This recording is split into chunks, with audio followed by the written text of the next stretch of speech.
Hey guys, tonight you ease back into your pillow, the edges of your blanket tucked around you like soft ramparts, and the ceiling becomes a blank canvas where history flickers alive. You close your eyes and suddenly feel the warm stones of ancient Jerusalem beneath your sandals, dust in the air, and 1,000 voices murmuring prayers that climb like smoke into the sky. The air smells of incense and roasted lamb from nearby stalls, and you catch the faint sound of trumpets echoing from the Temple Mount. Tonight, you're standing on the edge of a story that glitters with gold, yet already trembles with cracks no one wants to admit. This is the reign of Solomon, son of David, the king whose name means peace, though his days will prove anything but peaceful. His temple has just been finished, dazzling as a crown jewel, and every stone seems to shout of glory. And honestly, you probably wouldn't survive this event. Between the crush of the crowds, the heat of the sacrifices, and the blinding sun bouncing off solid gold panels, you'd be flat on the pavement before Solomon even started his speech. So, before you get comfortable, take a moment to like the video and subscribe, but only if you genuinely enjoy what I do here. And while you're at it, let me know in the comments where you're listening from and what time it is there. I love seeing bedtime roll across the world like a quiet wave. Now, dim the lights. Maybe turn on a fan for that soft background hum, and let's ease into tonight's journey together. The crowd sways, pressed shoulder to shoulder, every tribe of Israel represented. They've come to see something greater than palaces or marketplaces, the house of God himself. Solomon stands tall, robes shimmering with threads of silver and gold, his crown catching the last rays of sunset. At his side, priests in white linen carry the Ark of the Covenant. You follow with your eyes as they disappear into the inner sanctuary, and suddenly, everything changes. A cloud thick as smoke rushes out from the Holy of Holies, filling the temple so quickly the priests stagger and retreat. People gasp, some kneel, and others fall flat, foreheads to the stone floor. The presence of God is so weighty that even the most seasoned Levite trembles. Your chest tightens as if your own lungs have been pressed shut, and you realize this is no ordinary dedication. Something invisible is heavy here, like the sky itself has stooped down to touch earth. Then Solomon lifts his hands, his voice ringing across the courts. His prayer weaves through promises and warnings, begging God to watch over this house. When famine comes, when war rages, when strangers arrive from far-off lands, hear from heaven and forgive. His words are lofty, but beneath them you hear the beating heart of a nation longing to feel secure. They've wandered for generations, fought endless battles, and now, at last, they have not only land and a king but a sacred dwelling place for their God. You almost want to believe nothing could shake this moment. Here's a solid historical fact. The first temple, as it's often called, likely stood for nearly 4 centuries, from the 10th century BCE until its destruction by the Babylonians in 586 BCE. That's longer than the United States has existed, which is wild to think about. The temple wasn't just a building. It became the anchor of identity for an entire people. Even in exile, they dreamed of its walls, prayed facing its ruins, and vowed one day to return. Now, here's a quirky tidbit. Jewish tradition says that no iron tool was used in shaping the stones of the temple, since iron symbolized violence and war.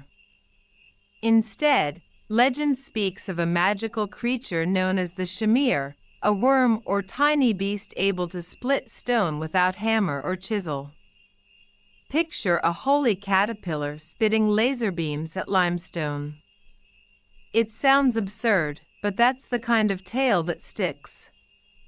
Maybe the workers used bronze tools, maybe they had Phoenician secrets of quarrying, or maybe they really did have a pet rock-eating bug. Either way, the temple was built, and it was magnificent, but here's where historians still argue. Did Solomon really construct something as massive and opulent as the biblical account describes? Some scholars think the descriptions we have are exaggerated, a later writer's way of remembering or idealizing a golden age. Others argue the temple was real but modest in size, perhaps smaller than some Canaanite sanctuaries nearby. Archaeology hasn't given us a clear answer, and the debates continue like a late-night Reddit thread that never ends. Meanwhile, you watch as the sacrifices begin, thousands of animals offered, their smoke rising in spirals into the twilight. The scent is overwhelming, thick and greasy, clinging to your hair and clothes. Priests move in practiced rhythm, blood dashed against the altar, fire roaring louder than the choir. You're torn between awe and unease. The pageantry is dazzling, but you catch whispers in the crowd, merchants bragging about their foreign idols, travelers describing temples in Sidon or Damascus, and courtiers grumbling about the taxes that funded all this gold. A little boy tugs at his mother's sleeve, pointing at the massive bronze basin shaped like a C, held up by 12 bronze oxen.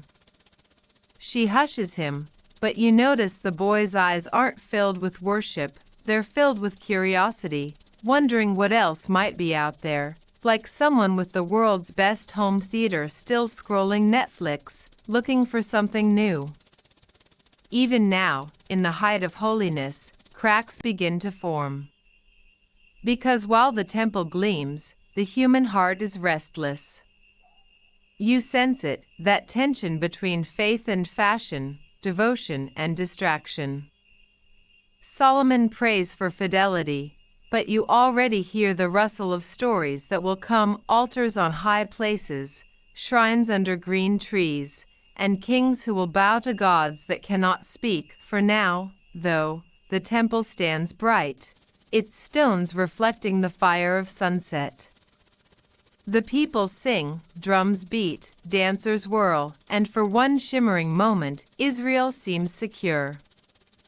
Yet deep down, you feel it. Gold reflects glory, but it can also blind. The shine hides the fault lines. The light dazzles, but it can burn your eyes. And though tonight feels like triumph, you know history is waiting just around the corner, ready to show how quickly even the grandest temple can become a ruin. You linger in the afterglow of Solomon's dedication, but as the chants fade, something uneasy remains in the air. The temple shines, the people cheer, but when you peel back the golden surface, you begin to see the hairline fractures. Wealth has poured into Jerusalem like a flood. Traders from Tyre, envoys from Egypt, caravans loaded with spices and ivory all find their way to Solomon's court. It's dazzling, but also dangerous. Because too much shine makes people squint, and when they squint, they miss the shadows creeping closer. You stroll through the city and notice how the markets have changed. The stalls are no longer just figs, olives, and goats. Now you see embroidered cloth from Phoenicia, exotic animals in cages, and jars of incense meant for foreign gods. Children tug on their mothers' sleeves, begging for carved figurines of Baal or Ashtoreth. The merchants smile because every new trinket brings in silver. And you realize the kingdom is slowly learning to love the smell of imported smoke more than the smoke of their own sacrifices. Solomon, wise though he is, becomes tangled in his own splendor. His throne of ivory, overlaid with gold, stands as a monument to abundance. His stables bulge with horses imported from Egypt, even though the law of Moses had warned kings not to multiply horses or wives. And speaking of wives, Solomon gathers them like seashells on a beach. 700 wives, 300 concubines. The numbers alone make your head spin. Sure, some of these marriages are political alliances, but each queen brings her own gods, her own rituals, her own demands. Before long, the palace gardens sprout more than flowers, they sprout shrines. Little altars tucked under every green tree, flames rising not to the God of Israel but to the gods of Sidon, Moab, and Ammon. Here's your historical fact. Ancient treaties often included marriage alliances, where a king would wed the daughter of another ruler to seal peace.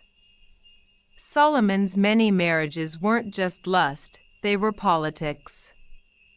The pharaoh's daughter in his palace symbolized a powerful bond with Egypt, though it also meant Egyptian idols slipped across the border in her luggage. And here's your quirky tidbit. Some traditions claim Solomon had a throne so elaborate that it included mechanical animals made of gold.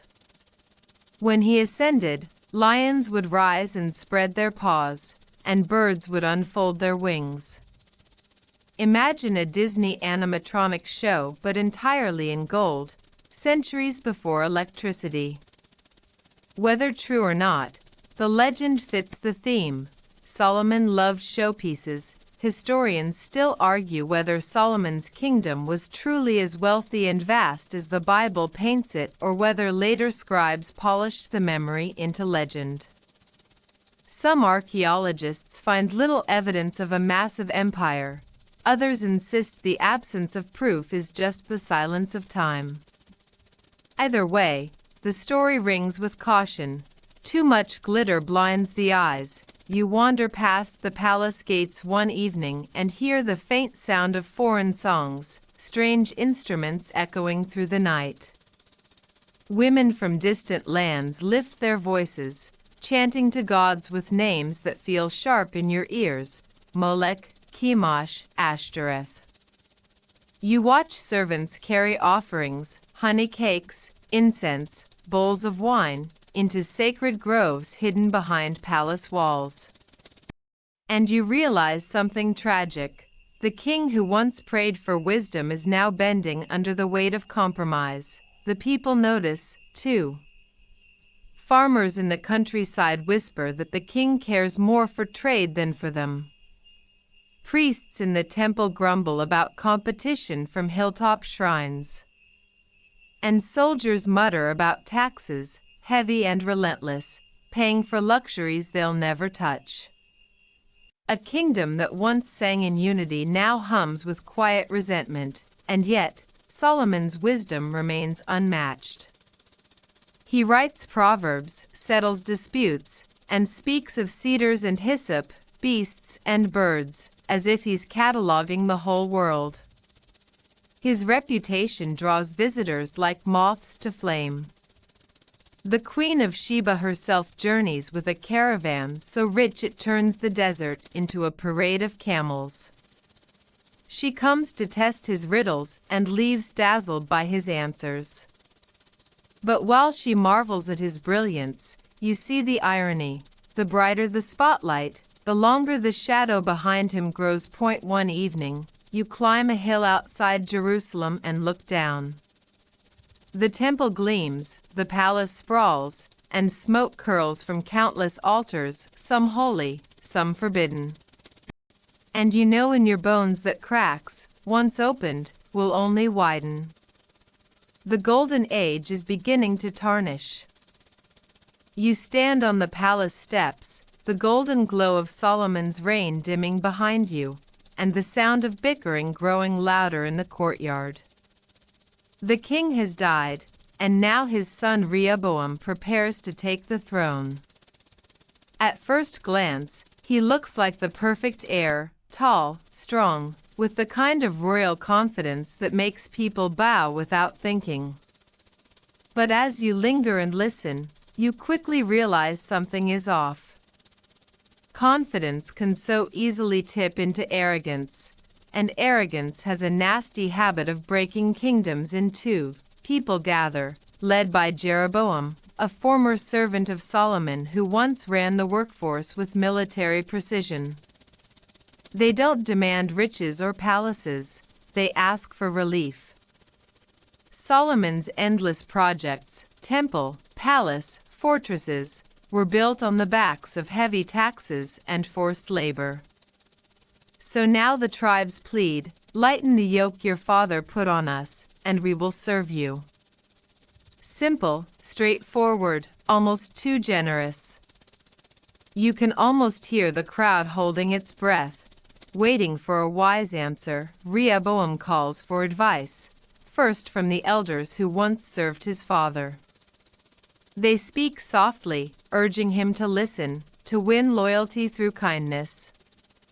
If you serve the people today, they say, they will serve you forever. It's the kind of wisdom that could hold a fragile kingdom together. But then Rehoboam turns to his younger friends, the ones he grew up with in the palace halls. They smirk and whisper, urging him to flex his power. "Tell them," they grin, "my little finger is thicker than my father's waist. If he laid a heavy yoke, I will make it heavier." You watch Rehoboam laugh, shoulders straight, already convinced. Here's your historical fact. Ancient Near Eastern kings often used forced labor for building projects. Pharaohs did it, Mesopotamian kings did it, and Solomon followed the same model. But unlike Egypt, Israel's tribes were free people, not slaves, so resentment burned hotter. Here's your quirky tidbit. Some rabbis later joked that Rehoboam's famous boast about his little finger was a euphemism meant to sound intimidating but came across ridiculous, like a bad attempt at trash talk in a street basketball game. Even in ancient times, rulers could embarrass themselves with clumsy one-liners, and here's where historians still argue. Was the split of the kingdom inevitable due to geography and tribal tensions? Or did Rehoboam's foolish answer alone trigger it? Some argue Israel's north and south were always loosely tied and doomed to fracture. Others believe one wise decision might have delayed division for generations. Rehoboam stands before the people, chest puffed, and delivers his answer. His words crash like thunder. "My father scourged you with whips, I will scourge you with scorpions." The silence that follows is heavy, suffocating. Then comes the roar. The northern tribes erupt, their loyalty snapping like a rope pulled too tight. "What share do we have in David? To your tents, O Israel!" The crowd scatters, men storming back to their homes, muttering curses under their breath. By nightfall, the kingdom is split. Judah and Benjamin remain with Rehoboam in the south, while the 10 northern tribes follow Jeroboam into rebellion. You walk through the streets of Jerusalem, watching panic ripple. Merchants worry about lost trade, priests about lost pilgrims, soldiers about lost allies. The golden age has cracked in two with one foolish sentence. Jeroboam wastes no time. He sets up his capital in Shechem, and immediately, a new problem arises. His people still long to worship in Jerusalem, where the temple gleams. And Jeroboam knows if they keep traveling south for festivals, their hearts might return to David's line. So he hatches a plan, bold, desperate, and terribly ironic. He builds 2 golden calves, one in Bethel and one in Dan. "Behold your gods, O Israel," he declares, echoing the infamous words from the wilderness centuries earlier. You rub your temples, because really? The last time Israel tried golden calves, it didn't end well. Apparently, history lessons aren't this king's strong suit. crowds gather around the calves, offering sacrifices, bowing low, and calling it worship of the God who brought them out of Egypt. It's not outright paganism, at least not yet. It's more like a shortcut, a remix of old religion dressed up as convenience. Why travel all the way to Jerusalem when you can worship closer to home? And yet, the air already tastes of compromise. As you wander north to Bethel, you see priests not from Levi but chosen at random, anyone willing to play the part. Festivals shift, altars multiply, and the once united nation feels like two siblings who refuse to speak. The temple in Jerusalem still gleams, but fewer feet make the journey. Meanwhile, the golden calves shine brightly under torchlight, their blank eyes reflecting the fire, the irony. Rehoboam still sits on a throne in Jerusalem, sulking in his pride, convinced the rebellion is just a phase. He fortifies cities, trains armies, and waits for his chance to crush the north. But you sense it already, once a crack runs through stone, it never truly seals again. The people's hearts are divided, their worship fractured, their loyalty scattered. The forbidden gods haven't fully arrived yet, but their shadows stretch long over both kingdoms. The streets grow quiet as night falls. You hear the faint clanging of hammers in Bethel, priests preparing altars for tomorrow's sacrifices to the golden calf. And in Jerusalem, the Levites light lamps in the temple, their chants echoing in nearly empty halls. The same people, once united, now walk two separate roads. You lie back, staring at the stars above, and wonder, was it pride that split the kingdom, or was it restlessness in every human heart, always searching for a shortcut to the divine?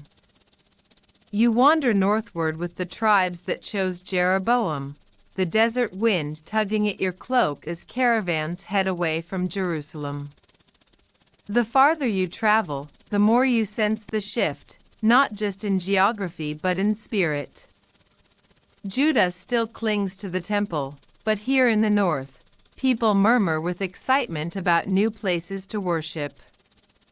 Bethel and Dan, two cities once ordinary, are suddenly sacred stops on the map. And at their center stand gleaming golden calves, animals frozen in eternal stillness, their polished flanks catching the sunlight. You squint, wondering if anyone remembers how badly this went last time. Jeroboam stands before his people, arms spread wide like a showman revealing a grand finale. His words drip with convenience. It's too much for you to go to Jerusalem. Here are your gods, O Israel, who brought you up out of Egypt. The crowd cheers, grateful to have worship close to home. No long journeys, no risk of switching sides, no temple taxes. Just golden calves shining like trophies at the finish line of rebellion.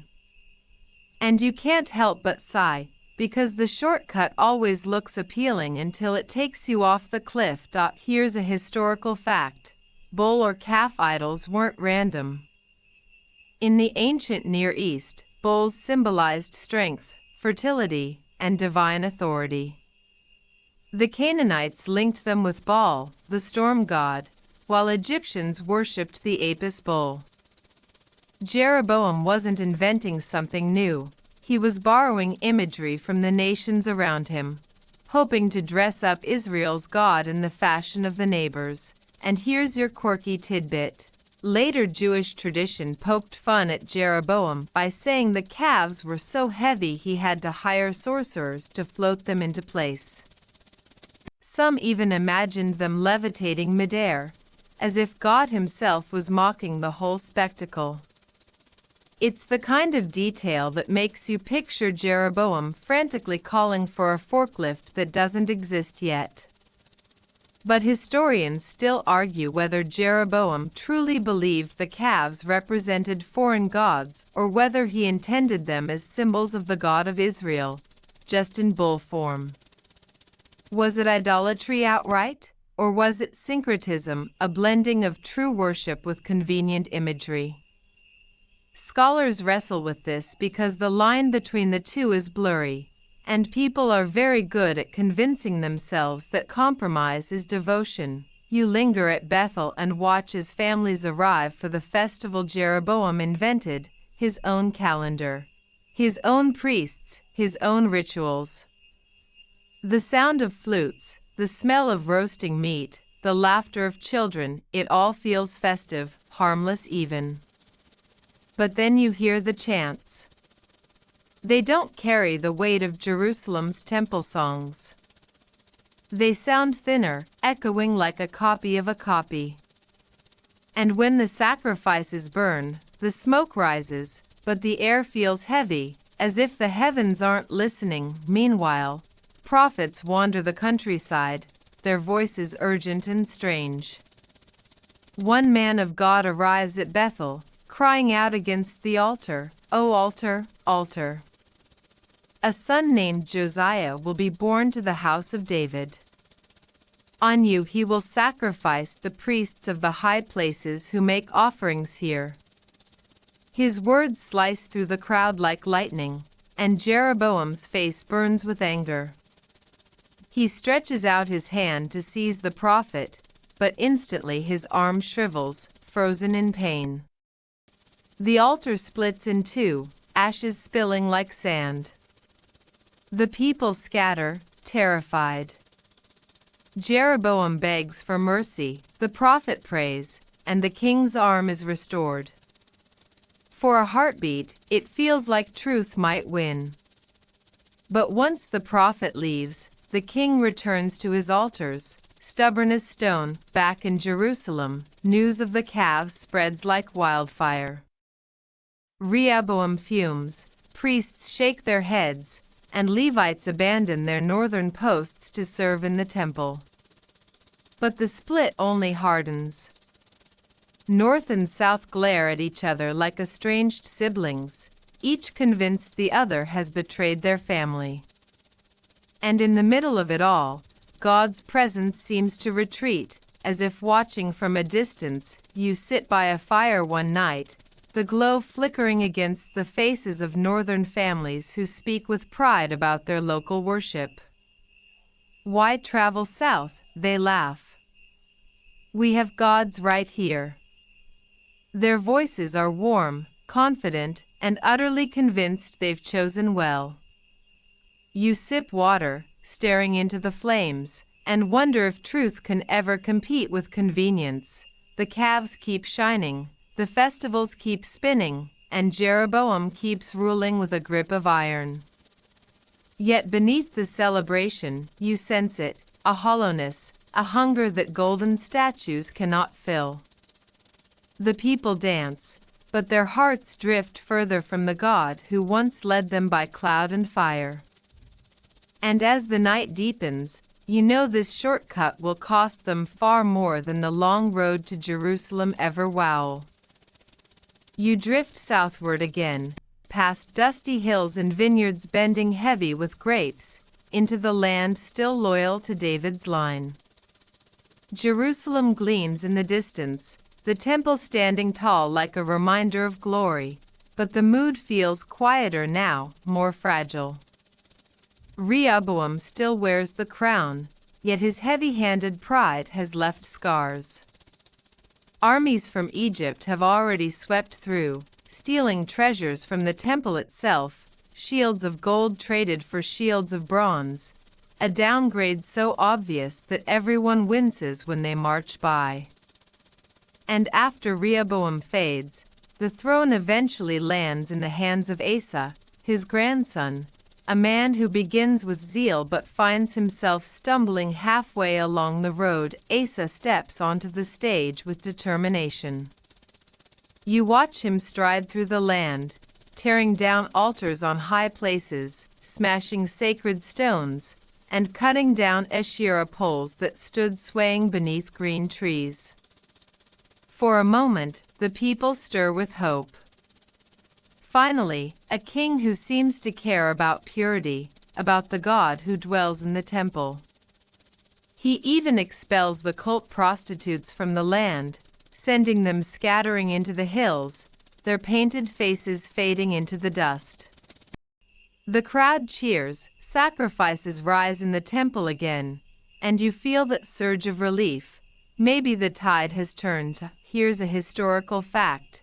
Inscriptions from nearby Phoenicia and Canaan show how common Asherah poles and fertility cults were. These wooden pillars or carved images symbolized a goddess associated with fertility and motherly power.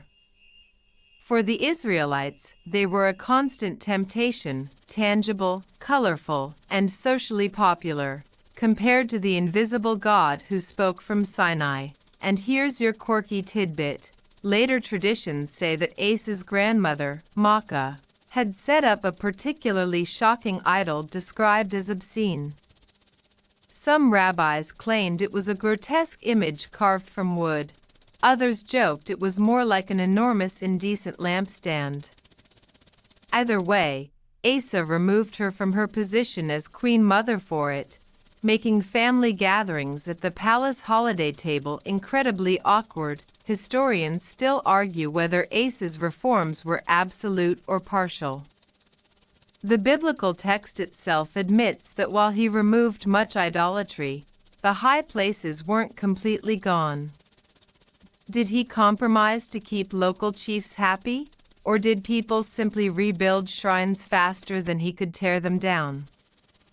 Some scholars believe Asa was caught between political necessity and religious passion, tugged in two directions at once. For years, Asa holds firm. He even prays desperately during an invasion from a massive Ethiopian army, and against all odds, his smaller forces triumph. The people rejoice, and Asa renews his covenant with God, swearing loyalty with trumpets, shouting, and offerings too many to count. You imagine the roar echoing through the hills, the sound of hope rising like thunder, but as the decades slip by, Asa's grip weakens. In his later years, when a threat comes from the northern kingdom of Israel, he doesn't turn to the temple in prayer. Instead, he raids the treasuries of the temple itself and sends gold and silver as a bribe to the king of Aram, buying an alliance like a desperate gambler tossing his last coin. It works politically, the northern threat eases, but spiritually, the rot deepens. A prophet confronts him, warning that he relied on human strength instead of divine help. Asa, once humble, now rages, imprisoning the prophet. You sigh, because it's a pattern you've seen before, the young reformer becoming the old cynic. Asa's last years are marked not by glory but by sickness. His feet become diseased, and instead of crying out to God, he turns only to physicians.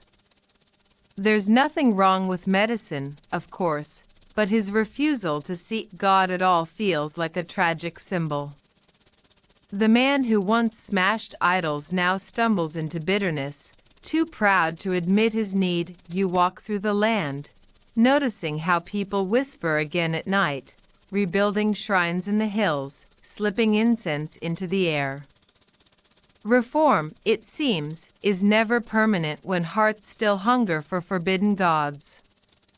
You pass an old Asherah pole chopped at its base, but new shoots sprout around it, green and defiant. Idolatry is like weeds, you don't just cut them down once. You must keep pulling, over and over, or they rise again. In Jerusalem, the temple still gleams, its fires still burn, but the memory of Asa's early zeal feels far away. The kingdom is quieter, smaller, less confident than in Solomon's day. Shields of bronze gleam where gold once shone. And though the people still pray, you sense their faith has grown thin, stretched across compromises and half-hearted devotion. One night, you sit near the city walls, listening to the creak of gates and the hush of guards' sandals on stone. You think about Ace's story, the bright beginning, the strong middle, and the faltering end. It's a reminder that faith isn't about one moment of passion, but about a lifetime of steady choices. And as stars scatter above Jerusalem, you can't help but wonder how many more kings will start well only to drift, half-hearted, into shadows. You remain near Jerusalem as Asa fades and Jehoshaphat takes the throne, his name rolling off the tongue like a drumbeat. Jehoshaphat, Yahweh judges. His reign begins with confidence and a splash of hope. He fortifies cities, strengthens armies, and sends officials, priests, and Levites throughout the land to teach the law. Imagine a traveling school system, scrolls tucked under arms, voices reading aloud commandments to farmers in the fields and shepherds in the hills. For once, the people are learning their faith, not just relying on dusty traditions. It feels fresh, almost like a revival sweeping across Judah. The neighbors take notice. Philistines bring tribute, Arabs deliver flocks of rams and goats. Judah swells with wealth, and Jehoshaphat's fame spreads until nations whisper his name with respect. You wander the bustling streets of Jerusalem, hearing merchants barter in new tongues, spices wafting from stalls, soldiers marching in polished formation. At first glance, it looks like the kingdom has rediscovered its golden shine. There's a historical fact. The idea of sending officials and priests across the land fits the ancient Near Eastern pattern of centralizing power. Other empires, like Assyria, used scribes to enforce loyalty. But in Judah, the twist was different. Jehoshaphat sent not tax collectors, but teachers of the law. It wasn't just about money or land, it was about shaping hearts. And here's a quirky tidbit. Jehoshaphat was so associated with justice that later Jewish storytellers used his name as a shorthand for God's courtroom. Even today, some traditions imagine a valley of Jehoshaphat where all nations will one day be judged, though no one is quite sure where that valley actually is. Geographers still scratch their heads, pointing to different valleys around Jerusalem, as if trying to locate the divine GPS pin. But historians still argue whether Jehoshaphat's reforms truly penetrated the culture or if they were more like a royal campaign, flashy for a time, but shallow once the king's shadow faded. The chronicler paints a glowing picture, yet archaeological traces of widespread devotion in this period remained frustratingly thin. Was the revival deep or just cosmetic? Scholars debate. For all his zeal, Jehoshaphat had a weakness: alliances. In a move that makes you want to shake him by the royal shoulders, he joins hands with the northern kingdom, sealing peace through marriage. His son marries Athaliah, daughter of Ahab and Jezebel, the power couple of idolatry up north. You wince, because this is like inviting termites into the palace woodwork. At the time, it looks politically smart: peace, trade, security. But spiritually, it's like lighting incense at a forbidden altar. The alliance grows deeper. When Ahab invites him to join in battle at Ramoth-Gilead, Jehoshaphat agrees. Yet before marching, he insists on consulting prophets. 400 yes-men line up, chanting assurances of victory. But then one solitary prophet, Micaiah, is dragged in. His words cut like a blade: Israel will be scattered, and Ahab will fall. Ahab, furious, throws him in prison. Jehoshaphat listens, nods, but still goes to war anyway. You whisper under your breath, really? After all that? The battle unfolds like prophecy unfolding in real time. Arrows fly, chaos reigns, and Ahab, disguised in plain armor, still gets struck by a random arrow. He dies watching the sun set, blood pooling in his chariot. Jehoshaphat barely escapes with his life, his alliance leaving him with nothing but bruises and guilt. Back in Jerusalem, prophets confront him. Should you help the wicked and love those who hate the Lord? They thunder. Jehoshaphat bows, ashamed, but he doesn't step away completely from northern ties.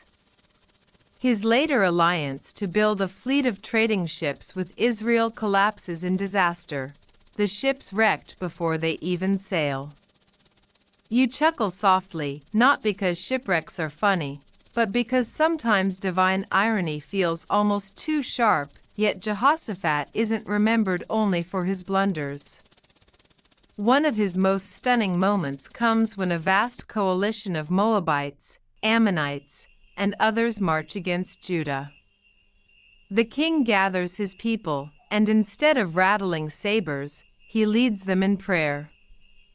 We do not know what to do, but our eyes are on you, he cries.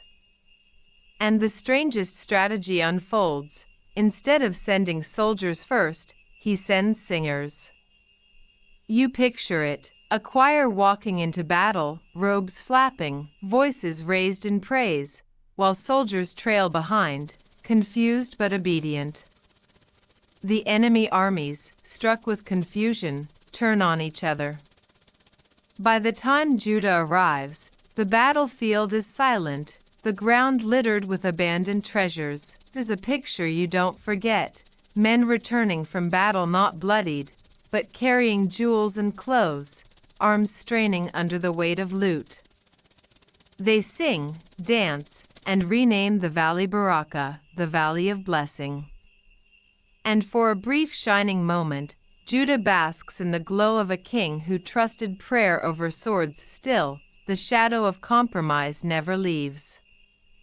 Athaliah lurks in the palace, her northern habits weaving into southern life. Shrines pop back up, high places remain. Jehoshaphat reforms, yes, but he never tears down the roots of idolatry entirely. And as you watch him age, silver hair glinting in the sun, you wonder whether his legacy will be remembered for faith or for compromise. The night settles over Jerusalem, soft breezes brushing the temple walls. You think of Jehoshaphat's choir marching into danger, voices ringing across the valley, and you smile. But then you also picture him riding beside Ahab, ignoring the prophet's warning. Two images, side by side, the faithful worshiper and the shaky ally. And you realize, once again, how fragile devotion can be when politics, fear, and family ties tug in the opposite direction. You stay in Jerusalem long enough to watch Jehoshaphat pass from the scene, his days remembered with both cheers and groans. His son Jehoram rises to the throne next, and instantly, the mood changes. If Jehoshaphat was a man torn between loyalty and compromise, Jehoram seems to plunge headfirst into the swamp of corruption. You hear whispers in the palace halls, marriages gone wrong, alliances with the north too deep to escape, and the lingering shadow of Athaliah, his wife, daughter of Ahab and Jezebel, looming like storm clouds over Judah's skies. Almost immediately, Jehoram does something so shocking it freezes you in place. He murders all his brothers.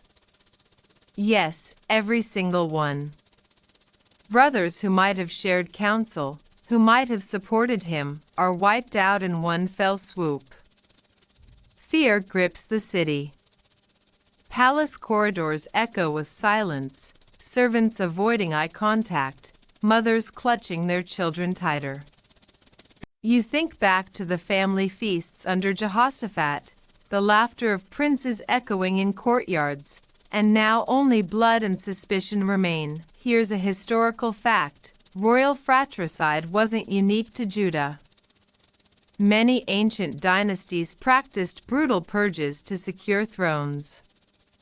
In Assyria, Babylon, even later among Ottoman sultans, brothers often vanished when one claimed the crown. Power, after all, doesn't like rivals. But in Judah, where the throne was supposed to carry God's covenant, the act feels even darker. And here's your quirky tidbit.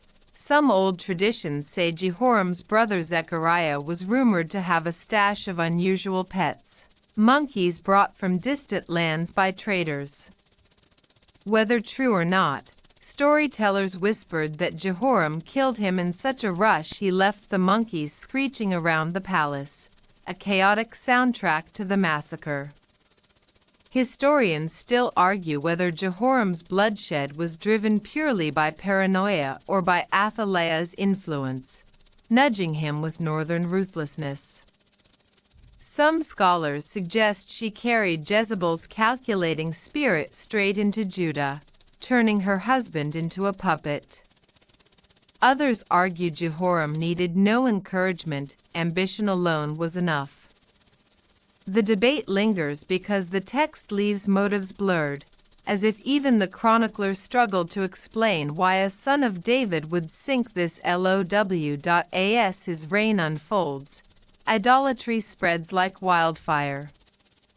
High places multiply, incense curls upward to Baal and Asherah, and the people wander from the God of their fathers. Jehoram seems to care little, walking comfortably in the ways of Ahab's house, as if Judah were just another northern province. And God's patience, though vast, begins to fray, enemies rise. Edom rebels, breaking away from Judah's control. Once loyal vassals now march with defiance, and though Jehoram rides out to crush them, his victory slips through his fingers. Libnah rebels too, its people shaking their fists against him. Rebellion becomes the soundtrack of his reign, neighbors emboldened by his weakness, allies gone cold. You watch caravans bypass Jerusalem, heading to safer routes. Prosperity dwindles, walls crack, and the city that once sang with confidence now mutters with fear. Then comes a letter. Not from an earthly ally or enemy, but from Elijah himself. Strange, because Elijah by this point has been carried away in fiery chariots, or so most believe. And yet a letter arrives, addressed to Jehoram, dripping with divine authority. Because of your idolatry, your fratricide, and your corruption, disaster is coming. Your people, your children, your wives, your possessions, all will be struck. And you? You will suffer a disease of the bowels until they spill out. You shiver as the words echo in the court, the air turning heavy. It doesn't take long. Raiding bands from Philistines and Arabs storm through, carrying off treasures, wives, and sons. Jehoram's world collapses piece by piece. The palace grows emptier, the city poorer, and the king himself weaker. Finally, the disease grips him, cruel and relentless. For 2 years, he wastes away, his body betraying him, pain twisting his days into nightmares. You sit in the courtyard one evening, listening to the groans drifting from the palace chambers. The man who once strutted with arrogance now lies broken, shunned even by his people. When he dies, there are no songs, no parades, no laments. The chronicler notes bluntly, he departed with no one's regret. And when they bury him, it isn't in the royal tombs of David's line but somewhere apart, as if even in death, the kingdom wants distance, you reflect on how far Judah has fallen in one generation. From Jehoshaphat's choirs marching into battle with songs of praise to Jehoram's silent death, unwanted and unloved. The contrast is dizzying. And yet, as you walk the darkened streets, you realize this is the nature of forbidden gods. They don't just lure individuals, they poison families, kingdoms, legacies. The idols promise convenience, pleasure, power, but in the end, they leave only ashes. A cold breeze whistles through Jerusalem's alleys, carrying with it the faint smell of incense from high places that still burn, untouched by reform. You wonder if the people, huddled in their homes, feel the weight of God's absence the way you do. And in that silence, you hear the echo of Elijah's letter, a warning written across the skies: betray the covenant, and even kings become forgotten footnotes. You barely have time to exhale after Jehoram's bitter exit before his son Ahaziah steps into the limelight.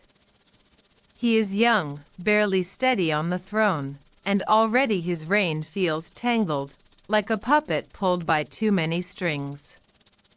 The most obvious string is Athaliah, his mother, who whispers northern ideas with the same charm Jezebel once used to sway kings.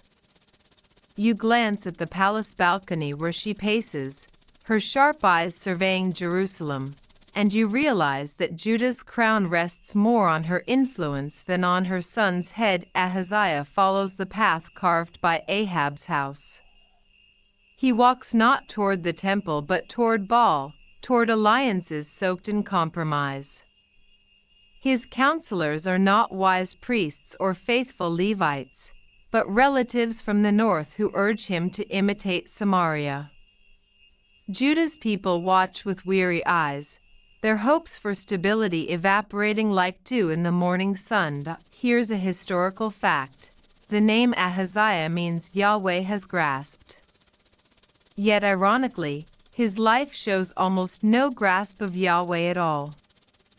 Names in the ancient Near East often carried theological weight, pointing to divine loyalty, but Ahaziah's choices mock his own name. He is Yahweh's in title but Baal's in practice. And here's your quirky tidbit: some Jewish storytellers later joked that Ahaziah was so indecisive he could never choose what sandals to wear in the morning. One day he'd start with one leather strap, another day with two, pacing back and forth like a man forever uncertain. A silly exaggeration, yes, but it captures the sense of a king blown about by others' decisions. Historians still argue whether Ahaziah truly had time to shape Judah in his image. His reign lasts only 1 year, a blink in the grand timeline. Some scholars see him as a tragic victim of larger forces: the North's influence, his mother's ambition, the whirlwind of politics. Others view him as complicit, willingly embracing corruption rather than resisting it. The brevity of his rule leaves the debate unresolved. You follow him northward when he joins King Joram of Israel in battle against Aram. The alliance feels déjà vu, another southern king clasping hands with the northern throne, ignoring the lessons of history. The battle goes poorly, Joram is wounded, and Ahaziah stays close, nursing the alliance like a fragile ember. But destiny crashes in when Jehu, a commander anointed to cleanse Israel, rides out in fury. His chariots thunder across the plain, his eyes blazing, and both Joram and Ahaziah become targets. The scene is swift and brutal. Joram falls first, struck by Jehu's arrow, his body cast into Naboth's stolen field as prophecy demands. Ahaziah flees, panic in his veins, but Jehu's men pursue. They wound him near Ibleam, and though he escapes to Megiddo, he cannot outrun fate. He dies there, far from Jerusalem, his short reign snuffed out like a candle in the wind. His servants bring him back for burial, but the grief feels muted, overshadowed by chaos. Back in Jerusalem, Athaliah hears the news. Instead of mourning, her ambition ignites. She seizes the throne herself, slaughtering the royal heirs, her own grandchildren included, in a bid to secure absolute power. The palace corridors echo again with cries, history repeating like a terrible drumbeat. Yet in the shadows, a single child is hidden. Josh, a tiny boy, is smuggled away by his aunt and sheltered in the temple, growing up among priests, oblivious to the blood that bought his survival. You stand in the temple courtyard, watching as Josh toddles near the altar, priests smiling wearily, knowing the weight he carries. He is hope wrapped in swaddling clothes, a remnant of David's line preserved against impossible odds. Athaliah rules above, her shrines to Baal rising, her power stretching across the land, but here in the temple, a secret flicker of covenant faith glows, and as you listen to the whispers of Levites plotting quietly, you realize Judah teeters on the knife edge of extinction. One boy stands between David's promise and oblivion.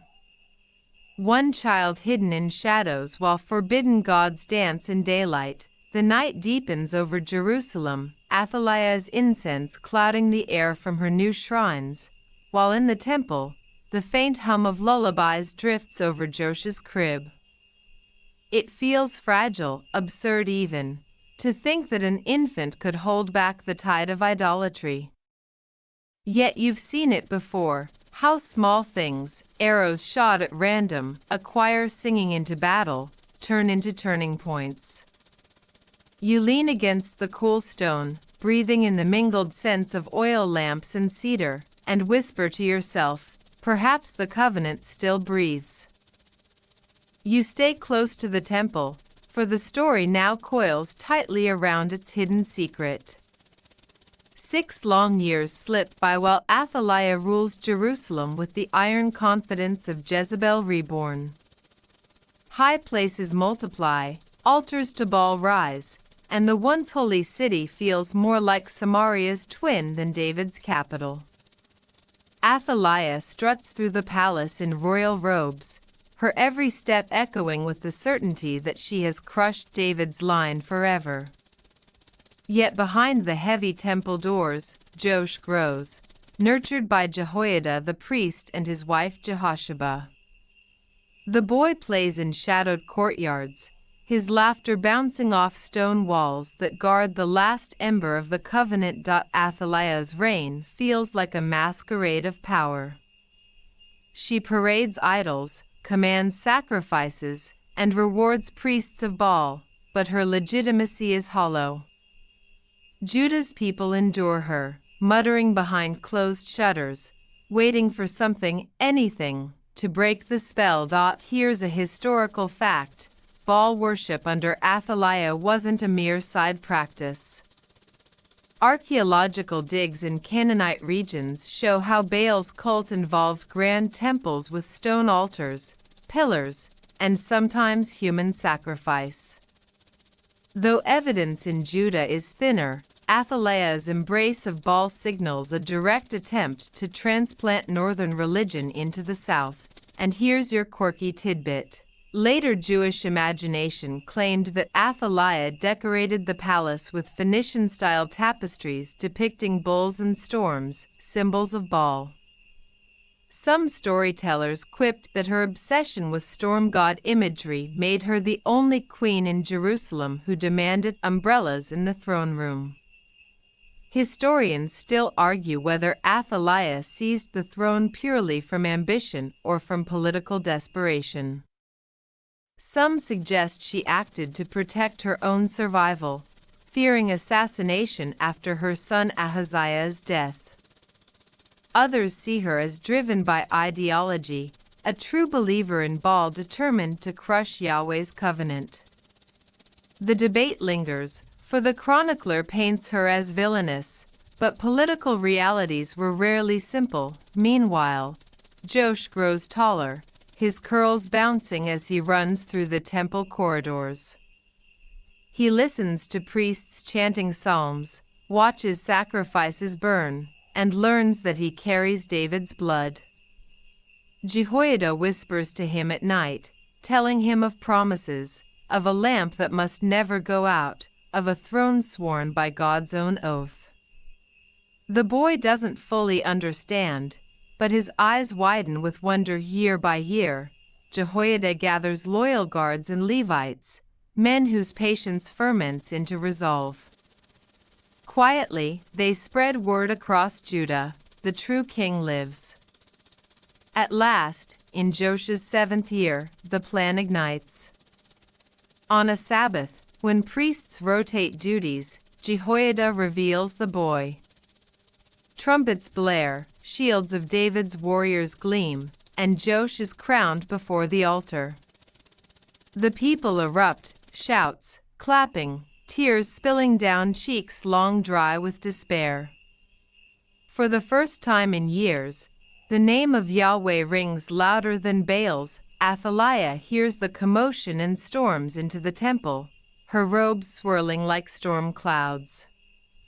She sees the boy on the platform, crown glittering, covenant restored, and she shrieks, "Treason! Treason!" But her voice is drowned by the roar of the people. Soldiers seize her, dragging her outside the temple courts, for her blood must not defile the holy ground. At the horse gate, her reign ends, sharp, sudden, final. The city breathes again. The temple becomes the center of life, altars to Baal smashed, idols toppled, their dust carried away on the wind. Jehoiada leads a covenant renewal, priests and people swearing once more to walk with their God. The streets of Jerusalem, once heavy with incense to foreign gods, now fill with psalms and laughter. You walk among the crowd, watching children wave palm branches, men repairing gates, women bringing offerings of grain and oil.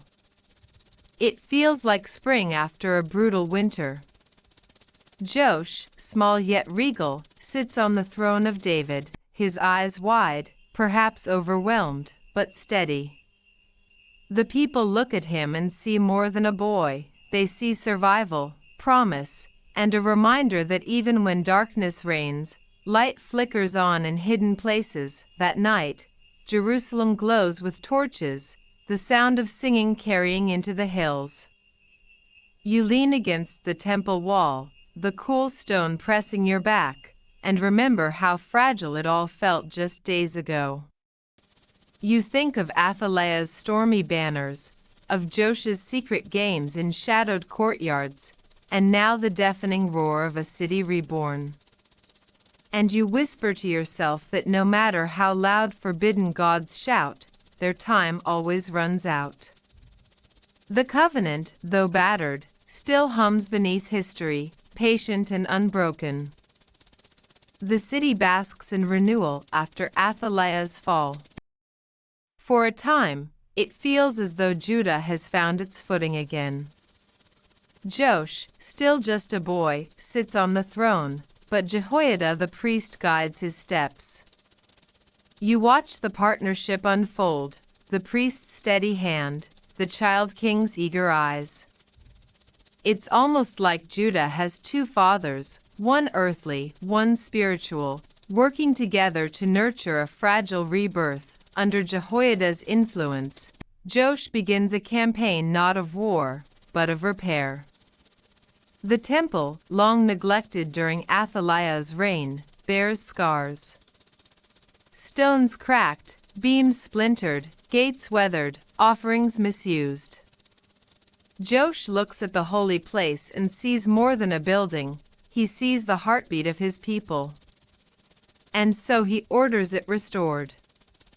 Funds are gathered, priests organize donations, craftsmen sharpen tools. Soon the temple echoes with the sound of chisels and hammers, cedar beams carried on shoulders, gold polished until it glitters once again. Here's a historical fact. Temple restoration projects were not uncommon in the ancient world.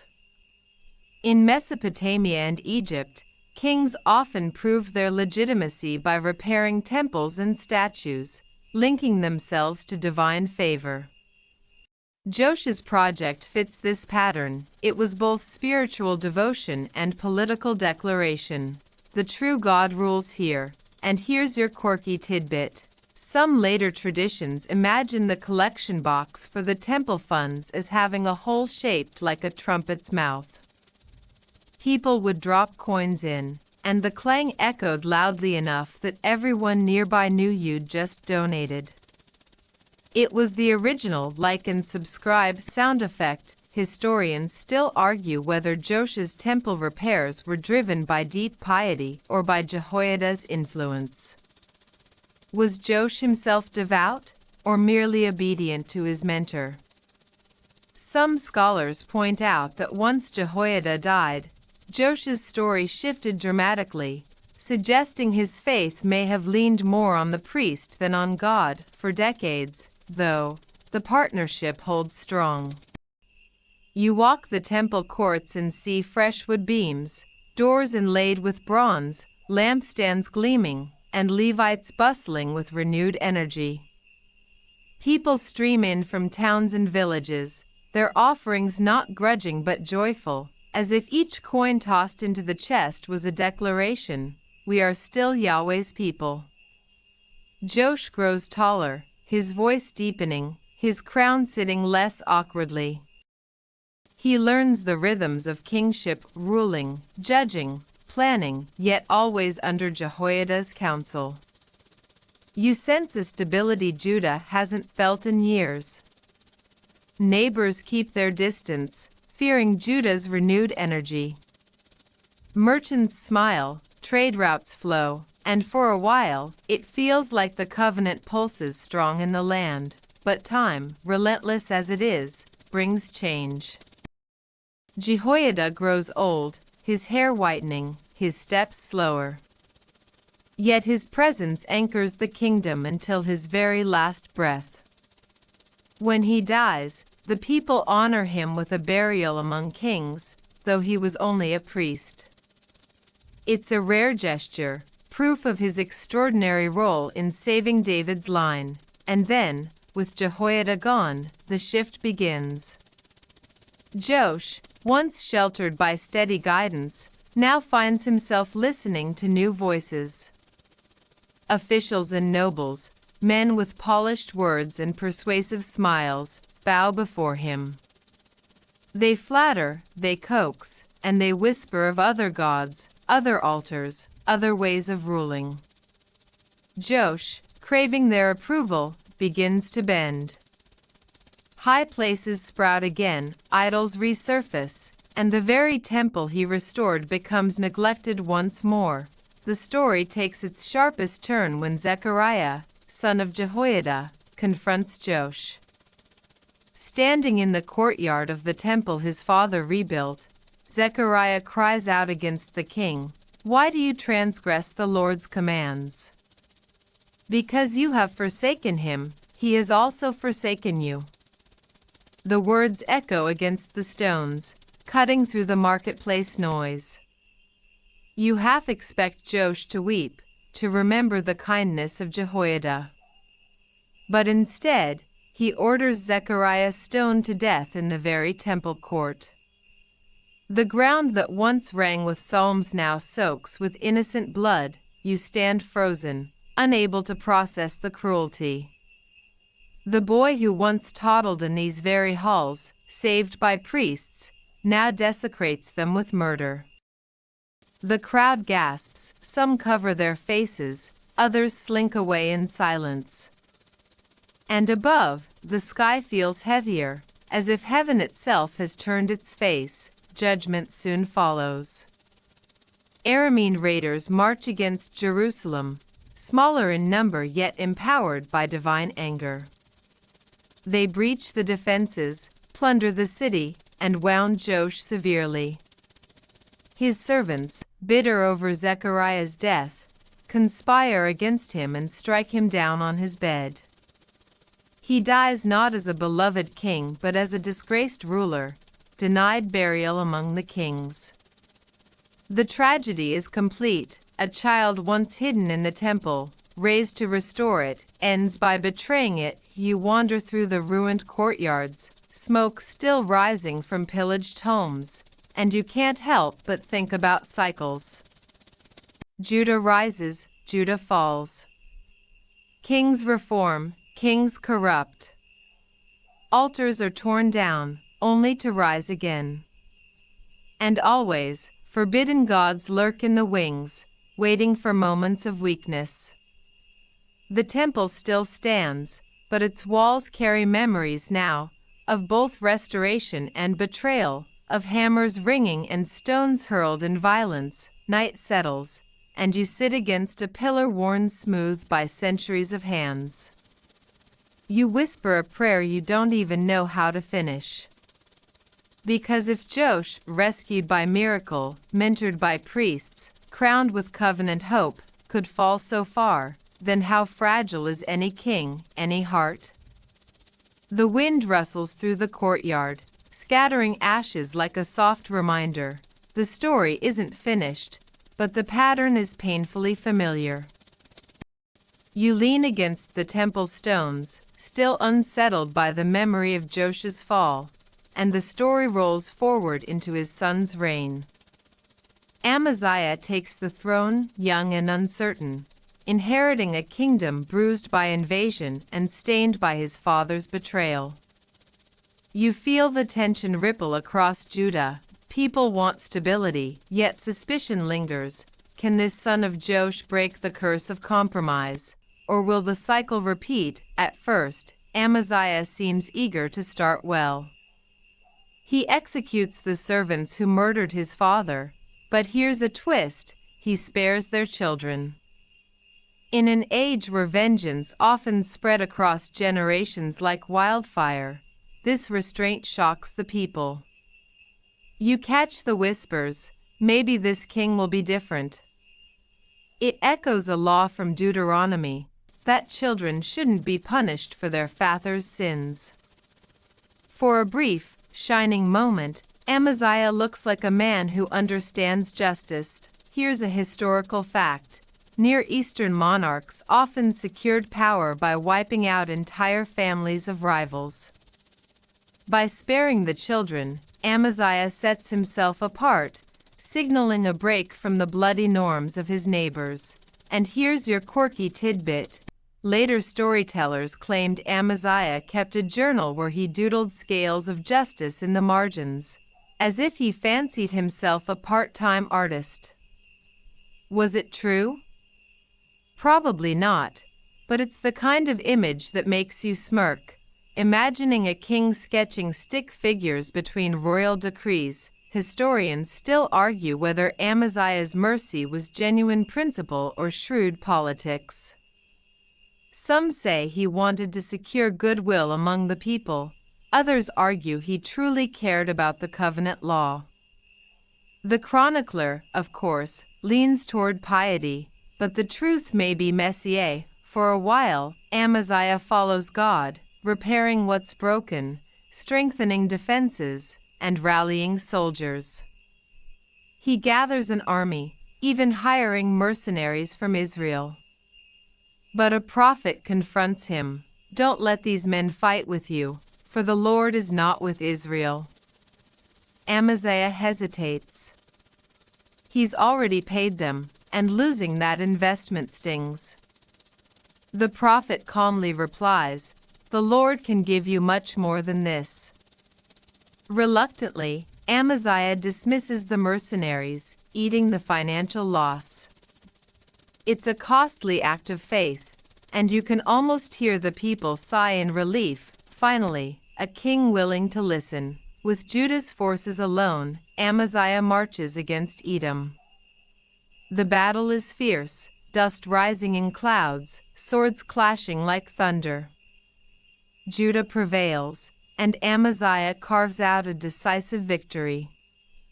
Spirits soar, songs rise in Jerusalem, and for the first time in years, the covenant seems vindicated. The people chant his name, families dance in the streets, and you can almost believe the cycle of downfall has been broken. But then, like a shadow creeping back at twilight, Amaziah brings home Edom's idols. Small statues of stone and metal, carved faces of alien gods, tucked away among the spoils of war. Instead of destroying them, he sets them up and bows before them. The people gasp, prophets wail, but Amaziah doesn't flinch. He trades the God who gave him victory for trinkets carried from a defeated land. You shake your head, because you've seen this scene too many times. The lure of forbidden gods sneaking in just when faith seemed firm. A prophet confronts him boldly. Why have you sought the gods of a people who could not deliver their own? But Amaziah, puffed up with victory and pride, silences the voice. The seeds of downfall are planted. Soon, Amaziah challenges Israel itself. He sends a message to King Joash of Israel, a boastful taunt. Come, let us face one another. Israel's king responds with a parable about a thistle challenging a cedar, warning Amaziah not to overreach. But Amaziah ignores the counsel, charging into war he cannot win. Israel routs Judah's army, breaches Jerusalem's walls, plunders the temple, and leaves the city humiliated. The very sanctuary Amaziah once defended now lies exposed again, its treasures stripped, its people broken, his reign limps on, marred by disgrace. Eventually, conspirators rise against him, forcing him to flee to Lachish. Yet even there, assassins track him down. Amaziah dies far from Jerusalem, far from the temple, far from the promise he once seemed to carry. His body is returned to the city, but his reign is remembered as half bright, half dark, a flicker that failed to hold. You sit in the aftermath, the temple looming behind you. You think of Amaziah's mercy at the start, his bold faith when dismissing mercenaries, his stunning victory over Edom, and then the baffling collapse into idolatry, arrogance, and humiliation. It's almost dizzying how quickly hearts swing between devotion and rebellion. The night wind brushes your cheek, carrying the scent of cedar smoke from distant hearths. You close your eyes and whisper, why? Why does every hopeful rise bend back into ruin? The temple stones give no answer, but they hum with memory. They've seen Joash crowned and Joash crumble, Amaziah rise and Amaziah fall. And you suspect they'll see the pattern again. Because if there's one truth you've learned, it's that forbidden gods never stay gone for long. The throne passes again, this time to Uzziah, sometimes called Azariah, a boy of just 16. You blink, because 16 is the age when most teenagers are figuring out how to grow a beard or sneak extra bread at supper, not how to run a kingdom. Yet here he sits, crown heavy on his brow, eyes wide with both fear and resolve. And to your surprise, he starts well. Uzziah seeks God in the days of Zechariah the prophet, not the martyred son of Jehoiada, but another man with the same name who teaches him wisdom. As long as he listens, blessings flow like streams after rain. Crops thrive, soldiers rally, walls rise higher, and Judah breathes easier. You can almost hear the sigh of relief across Jerusalem. After so much chaos, maybe this is the king who can steady the ship. Here's a historical fact. Uzziah's reign lasted over 50 years, one of the longest in Judah's history. That kind of longevity brought rare stability to a region often torn by war. Archaeological records from the 8th century BCE suggest economic growth during his time, with fortified cities and irrigation projects expanding Judah's reach. And here's your quirky tidbit. Ancient rabbis later claimed that Uzziah loved farming so much he'd wander the countryside giving unsolicited advice on plowing techniques. Imagine a king micromanaging a farmer's ox team. Hey, angle that yoke just a bit. Like the original backseat driver of agriculture, historians still argue whether Uzziah's military expansions made Judah a regional power or simply poked sleeping giants. Some think his victories over Philistines and Arabs drew too much attention from Assyria, setting up later disasters. Others see him as a shrewd ruler who built Judah into a respectable player among nations. For now, though, his successes pile up like treasures. He fortifies Jerusalem with towers at the gates, outfits soldiers with spears, shields, and armor, and even invents clever devices, catapults to hurl stones and arrows from the city walls. He digs cisterns, expands fields, and oversees vineyards in the hills. The land hums with prosperity, the people cheer, and Uzziah's name spreads far and wide. But prosperity carries a hidden weight, pride. Slowly, Uzziah begins to believe his own press. He looks at the glittering city, the loyal army, the thriving fields, and thinks, this is all me. You can almost feel the shift, subtle at first, like a storm cloud forming on the horizon point one day.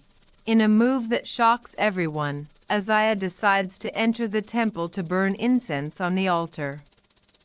That's the priest's duty, not the king's. 79 priests rush in, white robes swishing, faces pale. They plead with him, "It is not for you, Uzziah. Step away, for you will dishonor yourself and invite judgment." But pride burns hotter than incense in his chest.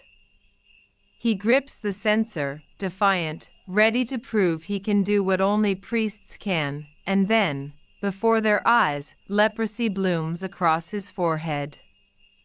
The skin pales, then whitens, a mark no crown can hide. The priests gasp, pointing in horror, and Uzziah realizes what has happened.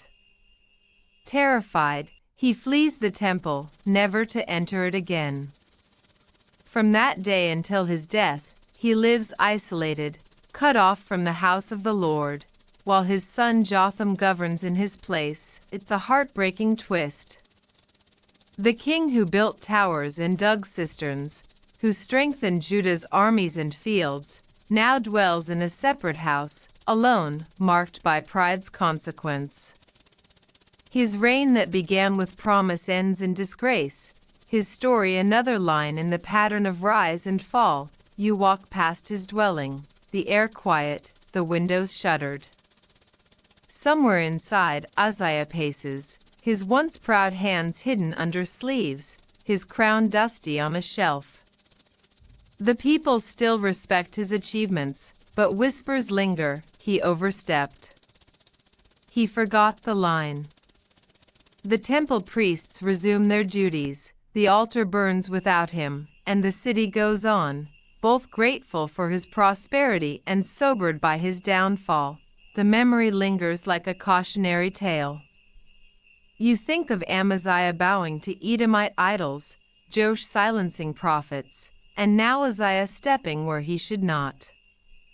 Each king starts with promise, stumbles on pride or compromise, and leaves Judah wobbling between faith and folly. As twilight settles, you stand on the temple steps, gazing at the city he fortified.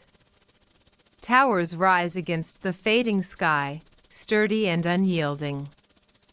And yet, inside one quiet house, the king himself withers in isolation.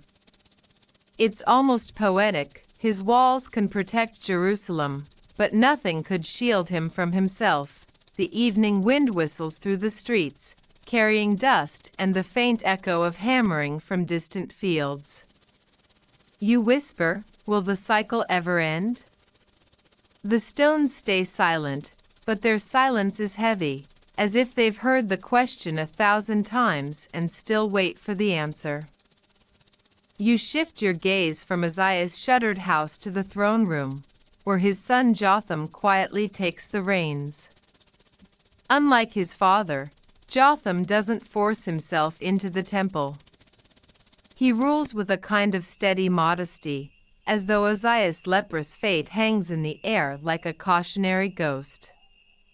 You notice how carefully Jotham keeps his steps measured, building without boasting, judging without theatrics, honoring God without staging a parade. He strengthens the temple's upper gate, reinforces walls, and builds towns in the hill country. His rule feels less like fireworks and more like a slow, steady flame.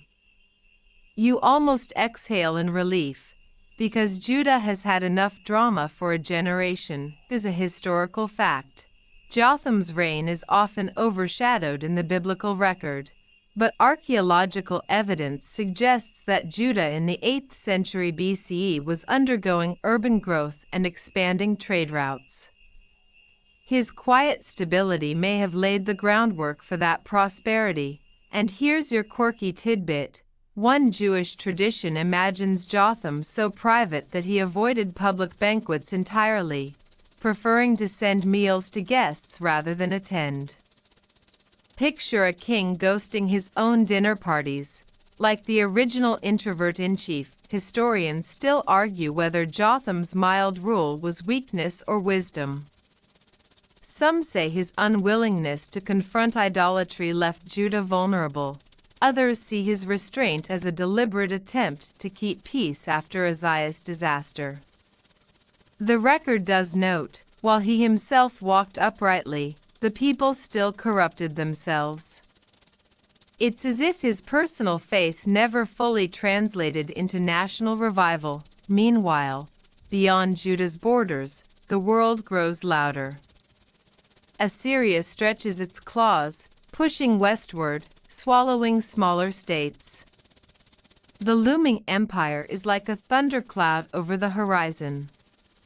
You can almost feel the air tighten as armies march, treaties crumble, and whispers of conquest reach Jerusalem. Jotham strengthens defenses, pays attention to fortifications, and wins small victories against the Ammonites, who pay him tribute of silver, wheat, and barley. For a time, Judah prospers under this steady flow of resources, but the undercurrent remains troubling. The people love their king's fairness but still sneak off to high places. Shrines sprout on hillsides, incense curls toward idols, and the forbidden gods refuse to stay buried. You picture Jotham in his palace, knowing the truth, but lacking either the will or the ability to tear those altars down. He rules with dignity, yet the cracks spread beneath his feet. As years pass, Jotham's quiet rule earns him respect, but not the passionate devotion that reforms require. He dies young, at just 25 years of rule, and the crown passes to his son Ahaz. The mood of the city shifts again. You can feel it like a sudden cold draft sneaking through the temple courts, because Ahaz is nothing like his father. Where Jotham was measured, Ahaz is reckless. Where Jotham respected the temple, Ahaz flirts with every altar he can find. He worships Baal, burns incense in high places, and, most shocking of all, sacrifices his own son in fire. The people shudder, remembering the valley of Hinnom, the drums that drown out children's cries, and they realize forbidden gods no longer whisper at the edges. They now sit enthroned in Judah's heart. Here's the bitter irony. Under Jotham, Judah's walls were strong, but its faith was fragile. Under Ahaz, even the walls tremble. The northern kingdom of Israel allies with Aram to attack Judah, and panic spreads through Jerusalem like wildfire. Ahaz, instead of turning to the God of his fathers, turns northward to Assyria, sending tribute from the temple treasury to Tiglath-Pileser, the mighty emperor. It's like hiring a wolf to guard your sheep. You walk the streets and hear the tension in every conversation. Will Assyria protect us or devour us? The temple feels hollow, its treasures carted off, its altars overshadowed by the ones Ahaz builds in imitation of Damascus. Priests sigh, prophets cry, but the king's ears are closed. The covenant seems like an old story fading into silence. You pause in the courtyard, staring at the altar Ahaz has modeled after foreign design, gleaming but alien. The smoke rising from it smells wrong, heavy with compromise. You remember Jotham's quiet strength and think, better a silent faith than a loud rebellion. The cycle continues, spinning faster, dragging Judah ever closer to the edge. Night deepens, and you feel the heaviness in your chest. Jotham's modest reign was a breath of calm, but his son's fire burns with a destructive heat. And once again, you whisper the same question, how long can this go on before everything collapses? You step into the darker stretch of the tale, where Ahaz's reign dominates the city like a storm cloud. From the moment his crown settles, it's clear he is steering Judah down roads no king of David's line should tread. The forbidden gods don't just whisper from the hills anymore.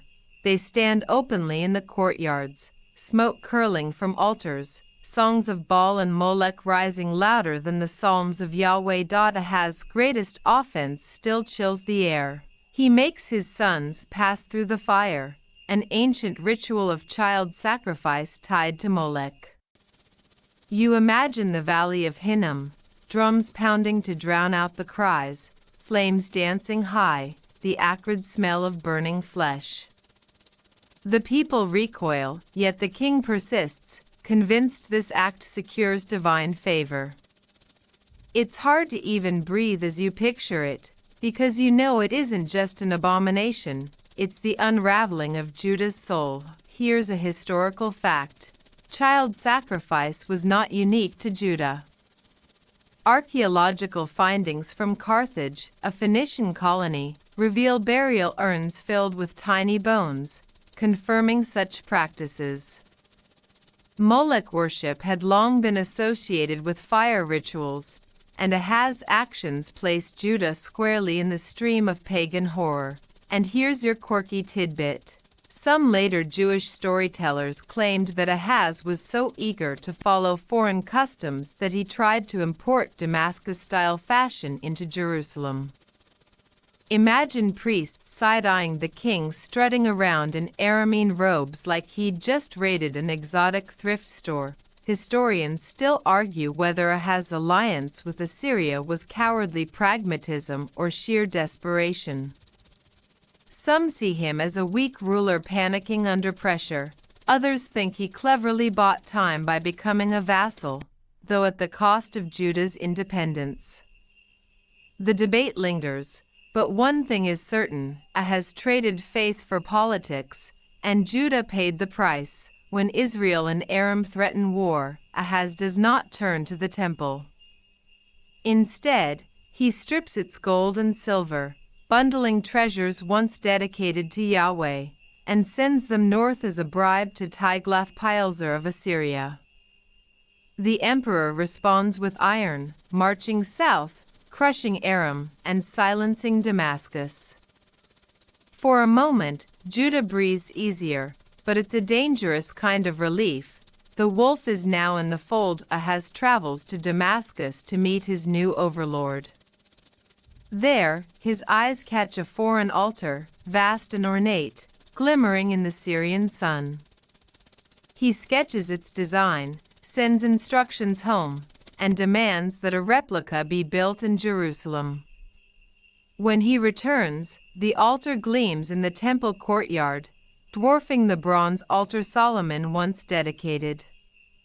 Priests now light incense not for Yahweh alone, but for the gods of Assyria. You stand in the temple, staring at this new structure, the scent of strange spices filling your nose.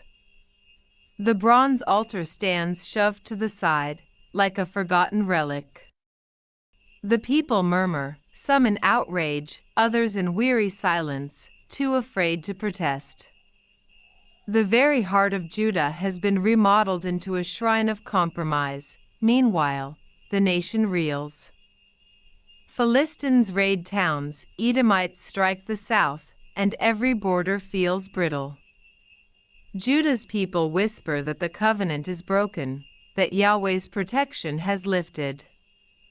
The temple, once a fortress of hope, now feels hollow, its stones echoing with absence. Ahaz himself seems unfazed. He shuts the temple doors, scattering the vessels, extinguishing the lamps. Worship of Yahweh is no longer central. The city now echoes with hymns to Assyrian deities. Streets once filled with psalms now resound with foreign chants. You walk those streets and feel the heaviness pressing on your chest, as though even the air has forgotten how to sing. Prophets still cry out, Isaiah among them, warning, pleading, painting visions of judgment and hope. He tells Ahaz that a virgin will conceive, that a child will be called Emmanuel, that God is still with his people despite the king's rebellion. Yet Ahaz does not listen. He is too busy carving altars, too eager to mimic Assyria, too blind to see the ruin he invites. The years drag on, each one darker than the last. The temple remains shut, its silence louder than any psalm.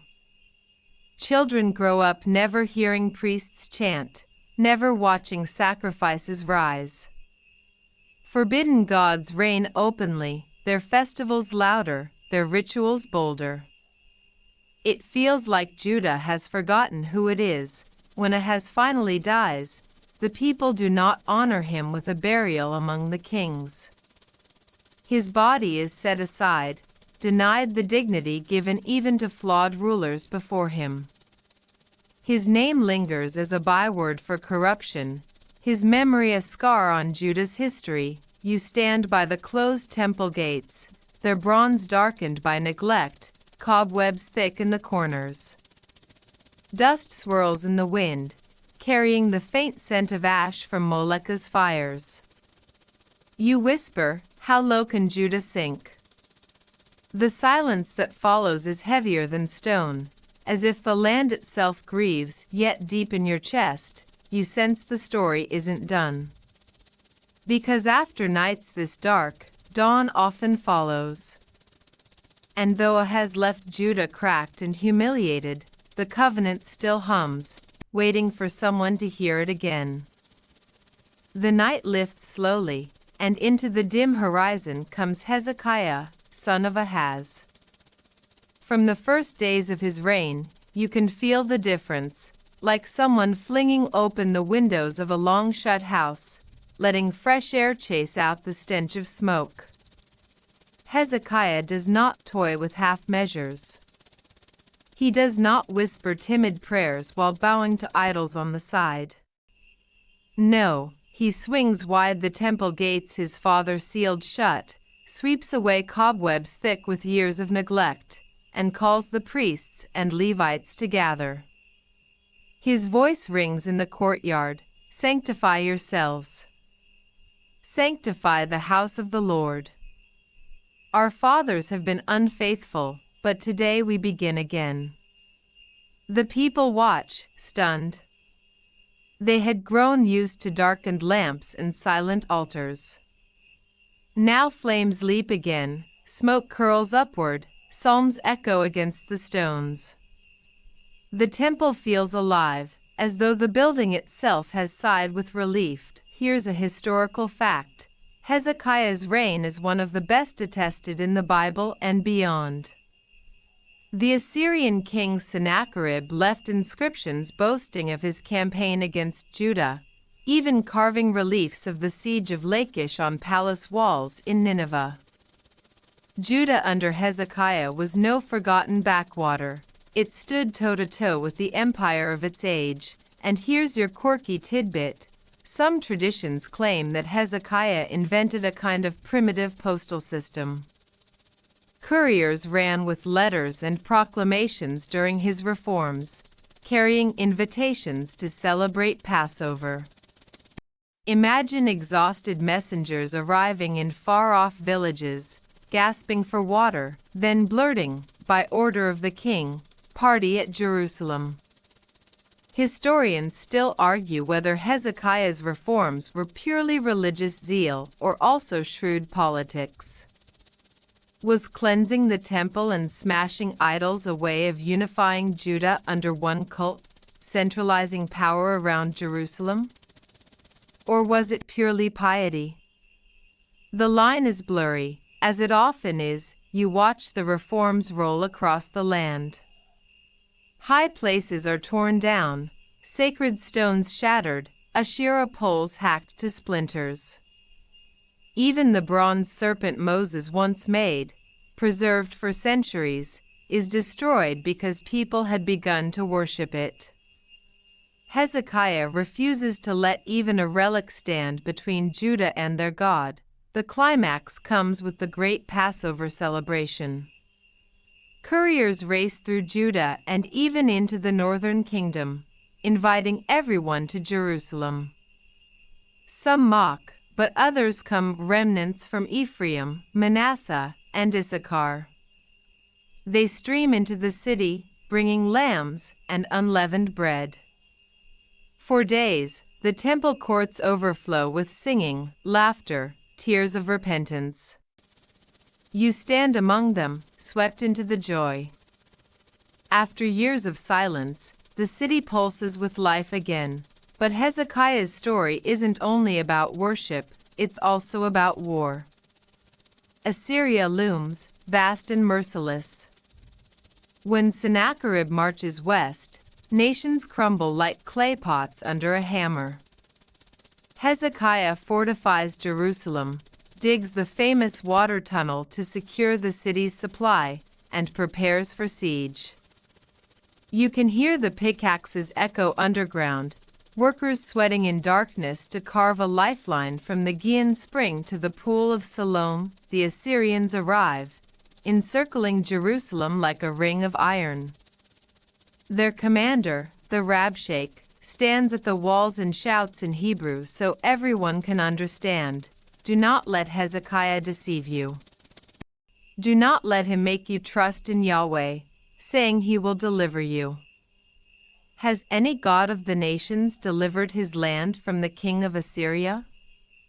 His words drip with scorn, calculated to pierce faith. Inside the city, fear trembles like a taut string.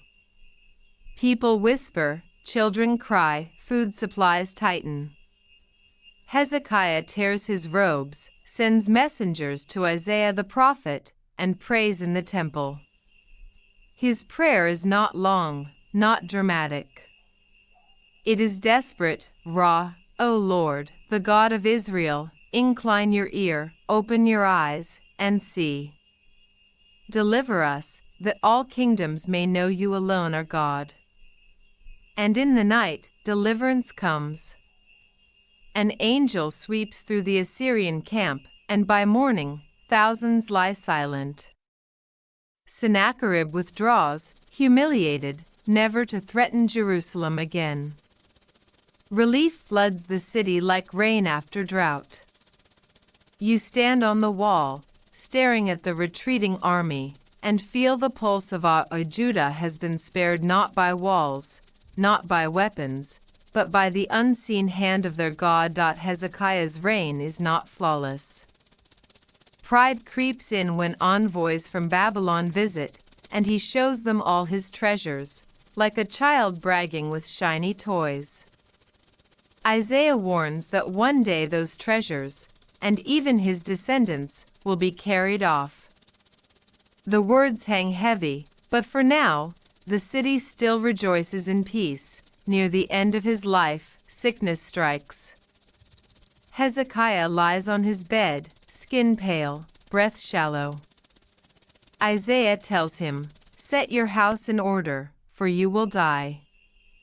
Tears spill down the king's face as he prays for mercy, and God grants him 15 more years.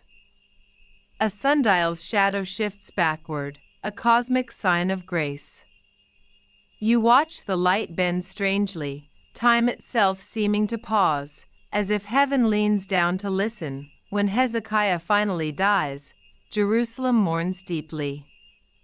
He is buried with honor, remembered as the king who reopened the temple, restored worship, and trusted God against the might of Assyria. You sit again in the temple courts, now alive with song, and you think, after Ahaz's ruin, Hezekiah feels like sunrise. Yet even as the songs swell, you recall Isaiah's warning that Babylon waits in the wings. The story isn't done. The pattern isn't broken. But for now, in this moment, Judah breathes deeply, and you let yourself breathe with them.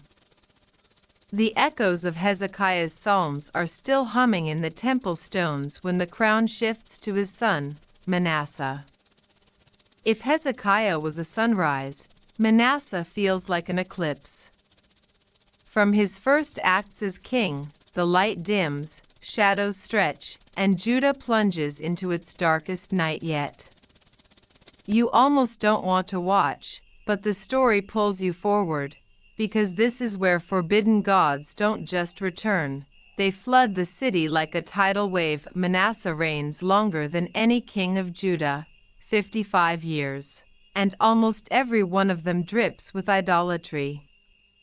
He rebuilds the high places his father tore down, erects altars to Baal, plants Asherah poles, and even brings pagan altars into the temple itself. You walk the courtyards and see incense curling not to Yahweh alone, but to the sun, moon, and stars. The very ceiling glitters with symbols of astral worship, as if the heavens themselves have been dragged inside and chained to stone. Here's a historical fact. Astral worship was widespread across Mesopotamia. The Babylonians tracked planets and stars meticulously, believing the cosmos guided fate. Manasseh's devotion to the host of heaven fits this cultural tide, embedding Judah deeper into the orbit of surrounding empires. And here's your quirky tidbit. Some later rabbinic stories claim Manasseh had a special star chart engraved on his throne, and he'd boast of predicting weather based on constellations. Imagine a king pretending to be your neighborhood astrologer. Mercury's in retrograde, so expect bad harvests. Historians still argue whether Manasseh's policies were cynical politics or true religious zeal. Was he simply aligning Judah with Assyria, mimicking their gods to keep peace? Or did he genuinely believe Baal and the stars were stronger than Yahweh? The chronicler portrays him as monstrously devout to idols, but the motive remains debated. What isn't debated is the depth of his corruption. Manasseh sheds innocent blood, filling Jerusalem from end to end. Prophets warn, voices cry, but he silences them with cruelty. Tradition even whispers that Isaiah himself was sawn in two under Manasseh's orders, a gruesome fate for the prophet who once comforted Hezekiah. Whether legend or truth, the shadow it casts is chilling, and then comes the horror that twists your stomach. He makes his children pass through the fire, just as Ahaz once did. Molech's drums pound again in the valley of Hinnom, flames leap, and the cries vanish into smoke. Judah, the city of David, the place of covenant, now resembles Canaanite shrines of old. You stand there trembling, because this feels like the bottom. How can the covenant survive this? The answer comes in the form of chains. Assyrian captains march into Jerusalem, seize Manasseh, and drag him away with a hook through his nose, bound in bronze shackles. He is carried to Babylon, humiliated, his power stripped. You picture him stumbling in the dust, eyes wide with panic, a man who thought he owned the heavens now groveling under Empire's boot, and then, in a twist you didn't expect, something breaks inside him. In his distress, Manasseh humbles himself, prays to Yahweh, and begs for mercy. The same lips that once praised stars and altars now whisper desperate pleas in the darkness of a foreign prison. And the unthinkable happens, God hears him. The chronicler says he was moved by Manasseh's entreaty, restored him to Jerusalem, and let him reign again. You blink, stunned. The king who dragged Judah into ruin, who burned children and silenced prophets, is forgiven. The temple stones themselves seem to tremble at the paradox. But when Manasseh returns, he changes.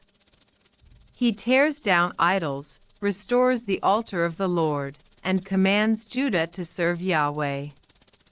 Yet the damage lingers, high places remain, people still sacrifice on hills. His reforms feel like patchwork on a torn garment, unable to erase decades of ruin. Still, the story carries a strange comfort. If even Manasseh can bow and be heard, then no heart is too far gone. It doesn't excuse his horrors, but it shows mercy flickering even in the blackest night. As Manasseh grows old, the city breathes uneasily. Some still cling to his late reforms, others remember the blood, the idols, the flames. When he finally dies, they bury him in his palace garden, not among the kings. His memory is too tainted for royal honor, too twisted for unqualified praise. You sit on the temple steps, the air thick with paradox.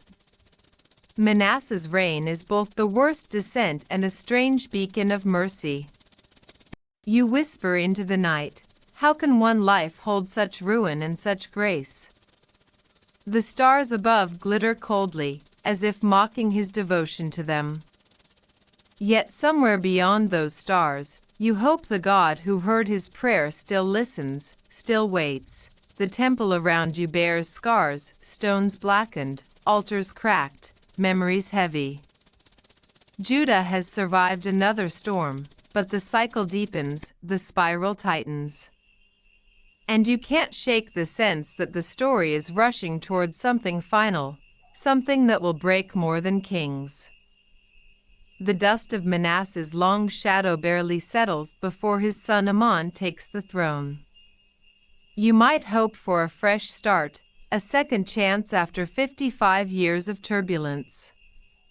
But Amon doesn't seem to have read the memo. Instead of clinging to his father's late reforms, he doubles down on the early corruption.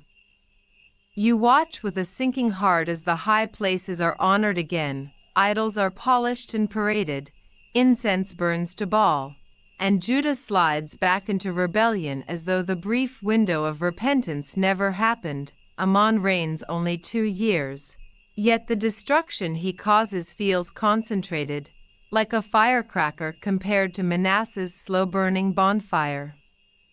The chronicler doesn't waste ink flattering him. Amon does evil, multiplies guilt, and refuses humility. Unlike Manasseh, he does not bow when trouble comes. His arrogance rises unchecked, as if he believes Yahweh's patience is a weakness he can exploit. Here's a historical fact. The Assyrian Empire, during Amon's reign, was entering its twilight years. Internal strife and external pressures were beginning to strain the mighty machine. This geopolitical shift gave Judah a sliver of breathing room, but instead of using it to strengthen covenantal identity, Amon squandered the moment in idolatry. And here's your quirky tidbit. Some Jewish traditions suggest Amon was so stubborn that even his servants rolled their eyes at his rituals. One legend has them mocking him for bowing to a stone that doesn't even hiccup. Imagine palace staff whispering sarcastic commentary during worship. "Look, the idol blinked. Oh wait, that was just the candle." Historians still argue whether Amon's assassination was purely political or fueled by religious outrage. Some say court officials couldn't stomach his arrogance and constant provocation of Yahweh. Others argue it was a standard palace coup, the kind that toppled kings throughout the ancient world. Whatever the cause, the result was swift. His own servants conspired against him and struck him down in his house. The palace walls, once echoing with laughter and feasts, suddenly ring with blood and whispers. Amon's body lies cold, unwept by most, as Judah teeters on chaos. For a moment, the people taste anarchy. Who rules now? Will rival factions tear the kingdom apart? But surprisingly, the common folk rise, rallying together. They execute the conspirators and place Amon's son Josiah on the throne. And here's where your breath catches. Josiah is only 8 years old. Picture a child barely tall enough to peer over the royal throne, suddenly wearing the weight of Judah's crown. His feet dangle above the dais, yet the destiny of a nation rests on his shoulders. You almost want to reach through time, hand him a toy, and tell him to play in the courtyard instead. But history doesn't work like that. The people murmur, will this child follow his father's arrogance, or will he find another path? For now, the palace shifts into guardianship, advisors guiding the boy king. You can almost hear the shuffle of scrolls, the whispered debates in corridors, the cautious glances as Judah waits to see what this child will become. Amon's legacy is brief but poisonous. His refusal to learn from Manasseh's repentance leaves Judah scarred, its people weary, its faith frayed. His death by assassination underscores how fragile the monarchy has become, how close Judah stands to implosion. Yet, paradoxically, his failure paves the way for Josiah's remarkable story, a boy who will grow into one of the greatest reformers Judah ever knows. Still, the present moment is heavy. You stand outside the palace gates, watching the city buzz with unease. Some cheer the conspirators' execution, others mourn the instability. Merchants whisper nervously about taxes. Priests glance toward the temple wondering if doors will soon be shut again. The cycle of sin and reform has worn everyone thin, and the sight of a child king feels both hopeful and terrifying. You lean against the cool stone wall, staring at the sky, and wonder, how many more turns of this will Judah endure? The covenant feels stretched like a rope fraying strand by strand.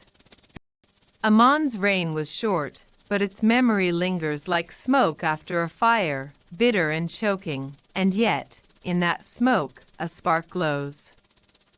Josiah, the boy on the throne. Perhaps the cycle can break. Perhaps the covenant can breathe again. Perhaps, though you've seen enough by now to know hope and heartbreak often dance together in Judah's story. Josiah grows up under the watchful gaze of palace advisors and priests, yet from an early age you notice something unusual about him. At just 16, while most teenagers might be sneaking out or practicing slingshot tricks, Josiah begins to seek the God of David. By 20, he's smashing idols. Literally. You follow him through Judah's hills as he sends workers to tear down high places, grind Asherah poles into dust, and scatter bones of pagan priests on their altars. The countryside, once dotted with shrines to forbidden gods, suddenly looks like a demolition zone. the people watch in shock.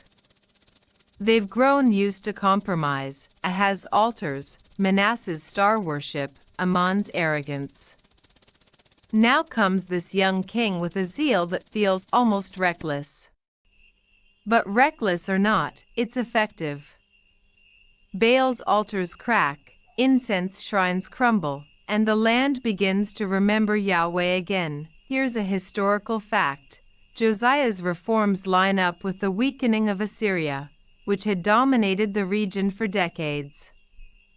As Assyria crumbled under pressure from Babylon and the Medes, Judah found room to maneuver. Josiah seized the chance to reclaim independence and rebuild religious identity. And here's your quirky tidbit. One rabbinic tradition claims Josiah personally supervised idol destruction, swinging hammers and axes alongside his men. Imagine the king in royal robes, sleeves rolled up, smacking an Asherah pole while guards shout, "Majesty, please stop. You'll chip a nail." Historians still argue whether Josiah's reforms were purely religious revival or nationalistic strategy. Was he sincerely devoted to Yahweh, or was centralizing worship in Jerusalem a way to unify the kingdom politically? Perhaps it was both, zeal and shrewdness bound together in one fiery young king. The turning point arrives in the 18th year of his reign. Temple repairs are underway, stonemasons hammer, carpenters saw, dust swirls in the sunlight. Then Hilkiah the high priest emerges, clutching a scroll. His eyes widen as he tells Shaphan the secretary, "I have found the book of the law in the house of the Lord." Shaphan unrolls it, reads it aloud, and the words fall like thunder. When Josiah hears the reading, he tears his clothes. His heart breaks as he realizes just how far Judah has strayed from covenant commands. You can almost feel his chest heaving, his voice catching as he declares, "Great is the wrath of the Lord that is kindled against us, because our fathers have not obeyed the words of this book." Prophetess Huldah is consulted. Her message is piercing. Disaster is coming. Judah's sins are too great. But because Josiah's heart is tender and he humbled himself, judgment will not fall in his lifetime. It's a bittersweet prophecy, mercy for him, doom for the nation. Josiah refuses to let despair paralyze him.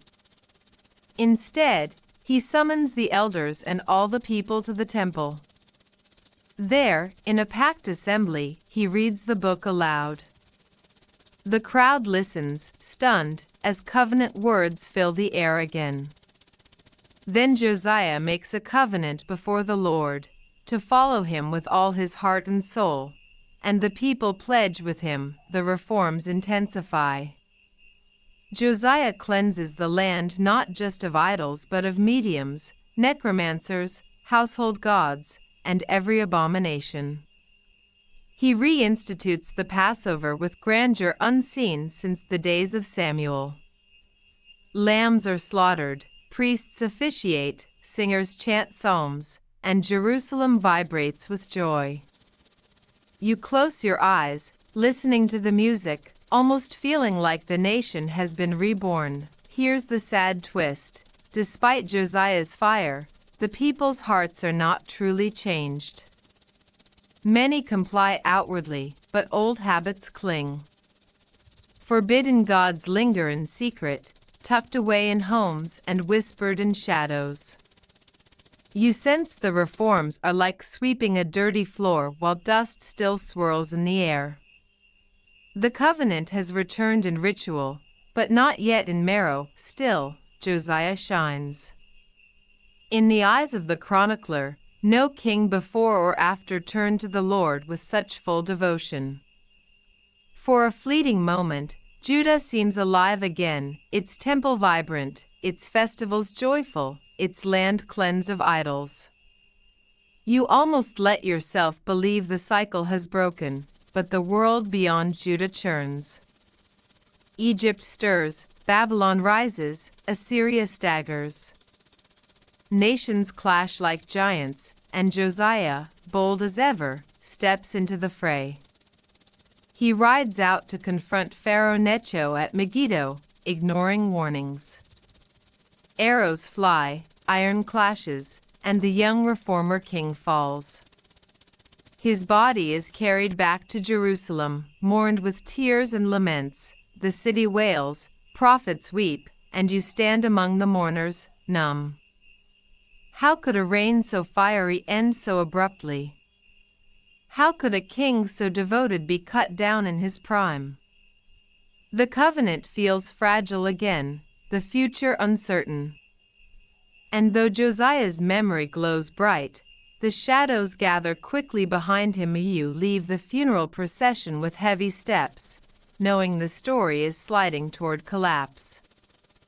Josiah burned like a torch, but Judah's night is not yet over. Josiah's funeral songs still echo through Jerusalem's streets when his son Jehoahaz is hurried onto the throne. The people choose him, perhaps hoping to preserve his father's legacy. But hopes shatter quickly. Jehoahaz reigns only 3 months, and in that short span he does evil, veering back toward forbidden gods like a moth to flame.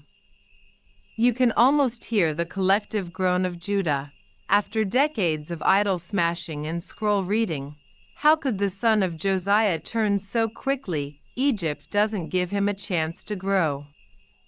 Pharaoh Necho, still striding north after Josiah's fatal confrontation, seizes Jehoahaz, chains him in Riblah, and carts him off to Egypt. There he dies, far from Jerusalem, his crown a memory. It's a jarring shift. Judah is no longer steering its own destiny. Foreign powers now pull the strings. Here's a historical fact. Egypt's Pharaoh Necho II was a formidable player in the shifting geopolitics of the late 7th century BCE.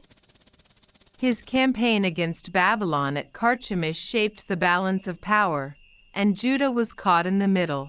And here's your quirky tidbit. Some legends say Jehoahaz was nicknamed Shalom, meaning retribution, because his reign felt like a slap of judgment. Imagine a king whose nickname sounds like a moody emo album, Retribution, the 3-month reign. Historians still argue whether Jehoahaz was genuinely corrupt or simply too young and overwhelmed by the whirlwind of politics.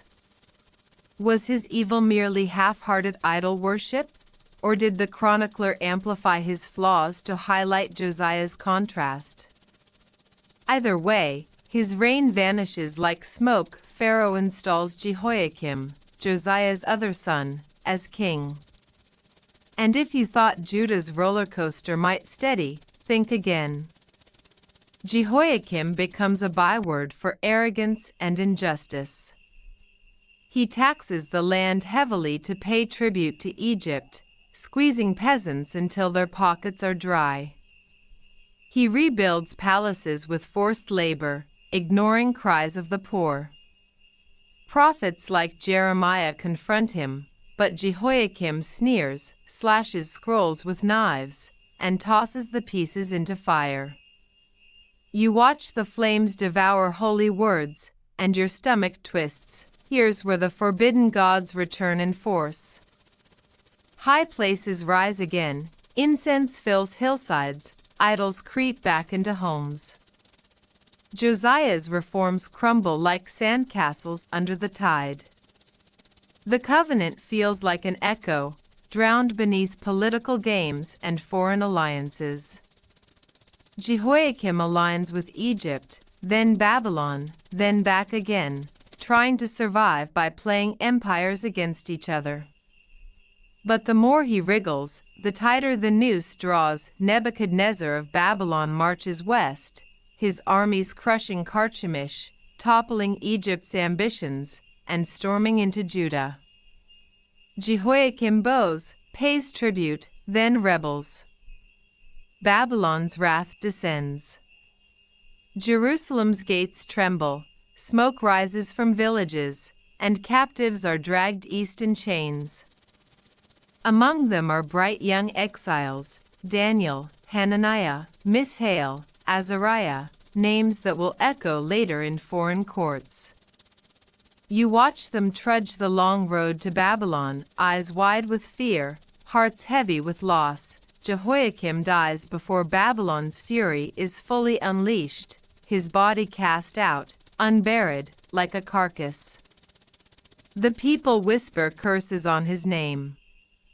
His son Jehoiakim takes the throne but reigns only 3 months before Babylon returns, hungry for conquest.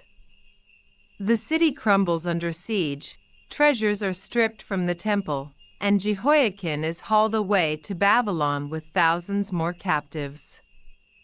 Judah's elite vanish into exile, leaving the land hollow. Here's a historical fact: Babylonian records, actual clay tablets, mention the rations given to Jehoiakim, king of Judah, during his exile.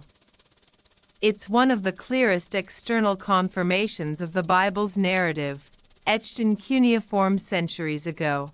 And here's your quirky tidbit: Jehoiakim's exile lasted so long that he became something of a Babylonian celebrity. Some stories imagine him teaching Hebrew recipes to Babylonian cooks.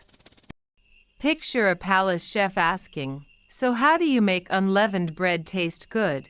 And Jehoiakim shrugging, "You don't." Historians still argue whether Jehoiakim's surrender was cowardice or wisdom. By yielding, he spared Jerusalem from worse destruction, for the moment. But his choice also signaled Judah's collapse into Babylon's grasp. Babylon installs Zedekiah, Josiah's last surviving son, as puppet king. He swears oaths of loyalty but cannot keep them. Weak, indecisive, swayed by nobles and false prophets, he becomes the tragic figure dragging Judah to its final ruin. Jeremiah pleads with him to submit to Babylon as God's discipline, but Zedekiah waffles, rebels, and watches doom march closer with each decision. You walk Jerusalem's streets during his reign and feel the dread thick in the air. Food prices skyrocket, walls are reinforced, prophets shout conflicting messages. Some promise peace, others warn of fire. Forbidden gods still glitter in secret corners, their altars whispering promises of protection, but the covenant feels like a torn scroll, scattered, ignored, trampled everywhere you look. Tension coils like a bowstring. You sense the end is near, a collapse not just of walls but of identity. The forbidden gods, once a temptation, now seem like executioners standing ready with Babylon's armies at their back, and as Zedekiah stares north toward Babylon's horizon, you know the story is racing toward its breaking point. The last threads of Judah's story tighten in your hands as Babylon returns for the final blow. It is Zedekiah's 11th year, and the city trembles under siege. Babylon's armies camp outside Jerusalem's walls, their fires glowing at night like a necklace of doom. You walk the streets and hear the gnaw of hunger. Mothers cradle children with hollow cheeks, breadlines vanish, and whispers of cannibalism creep like shadows. Whether rumor or grim fact, you shiver at the thought. Inside the walls, Zedekiah paces, torn between pride and fear. Jeremiah's voice still echoes, "Submit to Babylon and live. Resist, and the city will burn." But the king cannot listen. He trusts false prophets promising victory, clings to alliances with Egypt that never materialize, and shuts his ears to the covenant's demands. You almost pity him, weak, trapped, unable to choose the hard obedience that could have spared his people. Here's a historical fact. The fall of Jerusalem in 586 BCE is one of the most firmly documented events of the ancient Near East. Archaeologists have uncovered layers of ash in the city, charred beams, smashed pottery, all testifying to the destruction Babylon unleashed. And here's your quirky tidbit. Babylonian soldiers apparently had a habit of carving graffiti into conquered walls. Imagine a warrior scratching, "Nebuchadnezzar was here," on Jerusalem's gates, the ancient equivalent of a smug Instagram post. Historians still argue whether Zedekiah was a tragic pawn or a stubborn fool. Was he a victim of impossible circumstances, hemmed in by empire? Or did his refusal to heed Jeremiah mark him as complicit in Judah's ruin?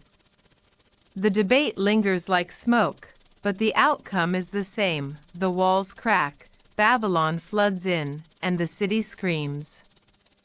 Flames devour houses, palaces, even the temple itself. You stand in the courtyard, choking on smoke, watching gold vessels carried off, bronze pillars toppled, holy treasures hauled into foreign hands. The place where God's name once dwelt is reduced to rubble. You feel the stones shake beneath your feet, as though the earth itself grieves. Zedekiah flees through a breach in the wall, but Babylonian soldiers hunt him down on the plains of Jericho. His sons are slaughtered before his eyes, and then his vision is ripped away. Blinded, chained, he stumbles toward Babylon, the last king of Judah led away in disgrace. The dynasty of David, the pride of Zion, ends in tears and dust. The survivors are herded into exile. Chains clink, sandals shuffle, voices murmur despair. You walk with them on the long road to Babylon, the land behind you smoldering, the covenant promises feeling shattered. Some sing psalms of lament. How shall we sing the Lord's song in a foreign land? Others fall silent, too broken for words. A remnant remains in the land, poor and leaderless. They cling to the soil, planting vineyards among ruins. But even here chaos festers. Gedaliah, appointed governor, is assassinated, and fear drives the survivors fleeing into Egypt. The land of Judah, once vibrant with festivals and psalms, lies desolate, its cities empty shells, its temple a blackened scar. You stand on Mount Zion, ash crunching under your feet, and gaze at the ruins. The forbidden gods promised protection, pleasure, power, but in the end, they delivered only ashes. The covenant had warned, choose life and blessing, or death and curse. Judah chose idols, and the curse fell heavy, and yet, even in the ruins, you sense a pulse. Prophets had spoken of exile not as the end, but as discipline. Jeremiah promised 70 years in Babylon, after which return would come. Ezekiel envisioned dry bones rising, a new spirit, a new heart. Isaiah foresaw comfort, rebuilding, streams in the desert. So you stand in the smoke and whisper, the story isn't over. The forbidden gods have fallen silent, their altars shattered, but the covenant still hums beneath the rubble, waiting for the day when captives sing again in Zion. The night is heavy, but dawn will come. Word count, 1,100. Wind down, 300 words. And now, as the fires of Jerusalem fade to glowing embers in your imagination, it's time to let your heart settle. You've walked through centuries of kings and altars, watched the rise and fall of forbidden gods, felt the temple's smoke sting your eyes, and listened to psalms carried into exile. The story was not gentle, and at times it pressed heavy on your chest. But here, in the quiet of your room, you can let it go, close your eyes and picture the ruins not as despair, but as silence after a storm. Ash drifts slowly through the air like snowflakes, settling on the stones, covering scars with softness. The shouting has stopped, the clash of armies has faded. All that remains is stillness. Breathe into that stillness. Feel the weight of the day slide from your shoulders. The people of Judah carried their grief far from home, yet even they learned to sing again. If they could hold hope in exile, you, too, can hold rest tonight. The prophets whispered of restoration, of streams flowing in deserts and light breaking through darkness. Let those promises curl around you like a warm blanket. Imagine the stars above Jerusalem, silent witnesses to history, now twinkling gently over your own bed, steady and reassuring. Inhale slowly, exhale even slower. The ruins of the story grow softer in your mind, dissolving into quiet landscapes where peace lingers. The covenant hums like a lullaby, steady, gentle, unbroken, carrying you towards sleep. So let go of the heavy images, the smoke, the fire. Hold only the calm, the promise, the hush. Rest now, because dawn always follows night, and in that dawn, everything is made new.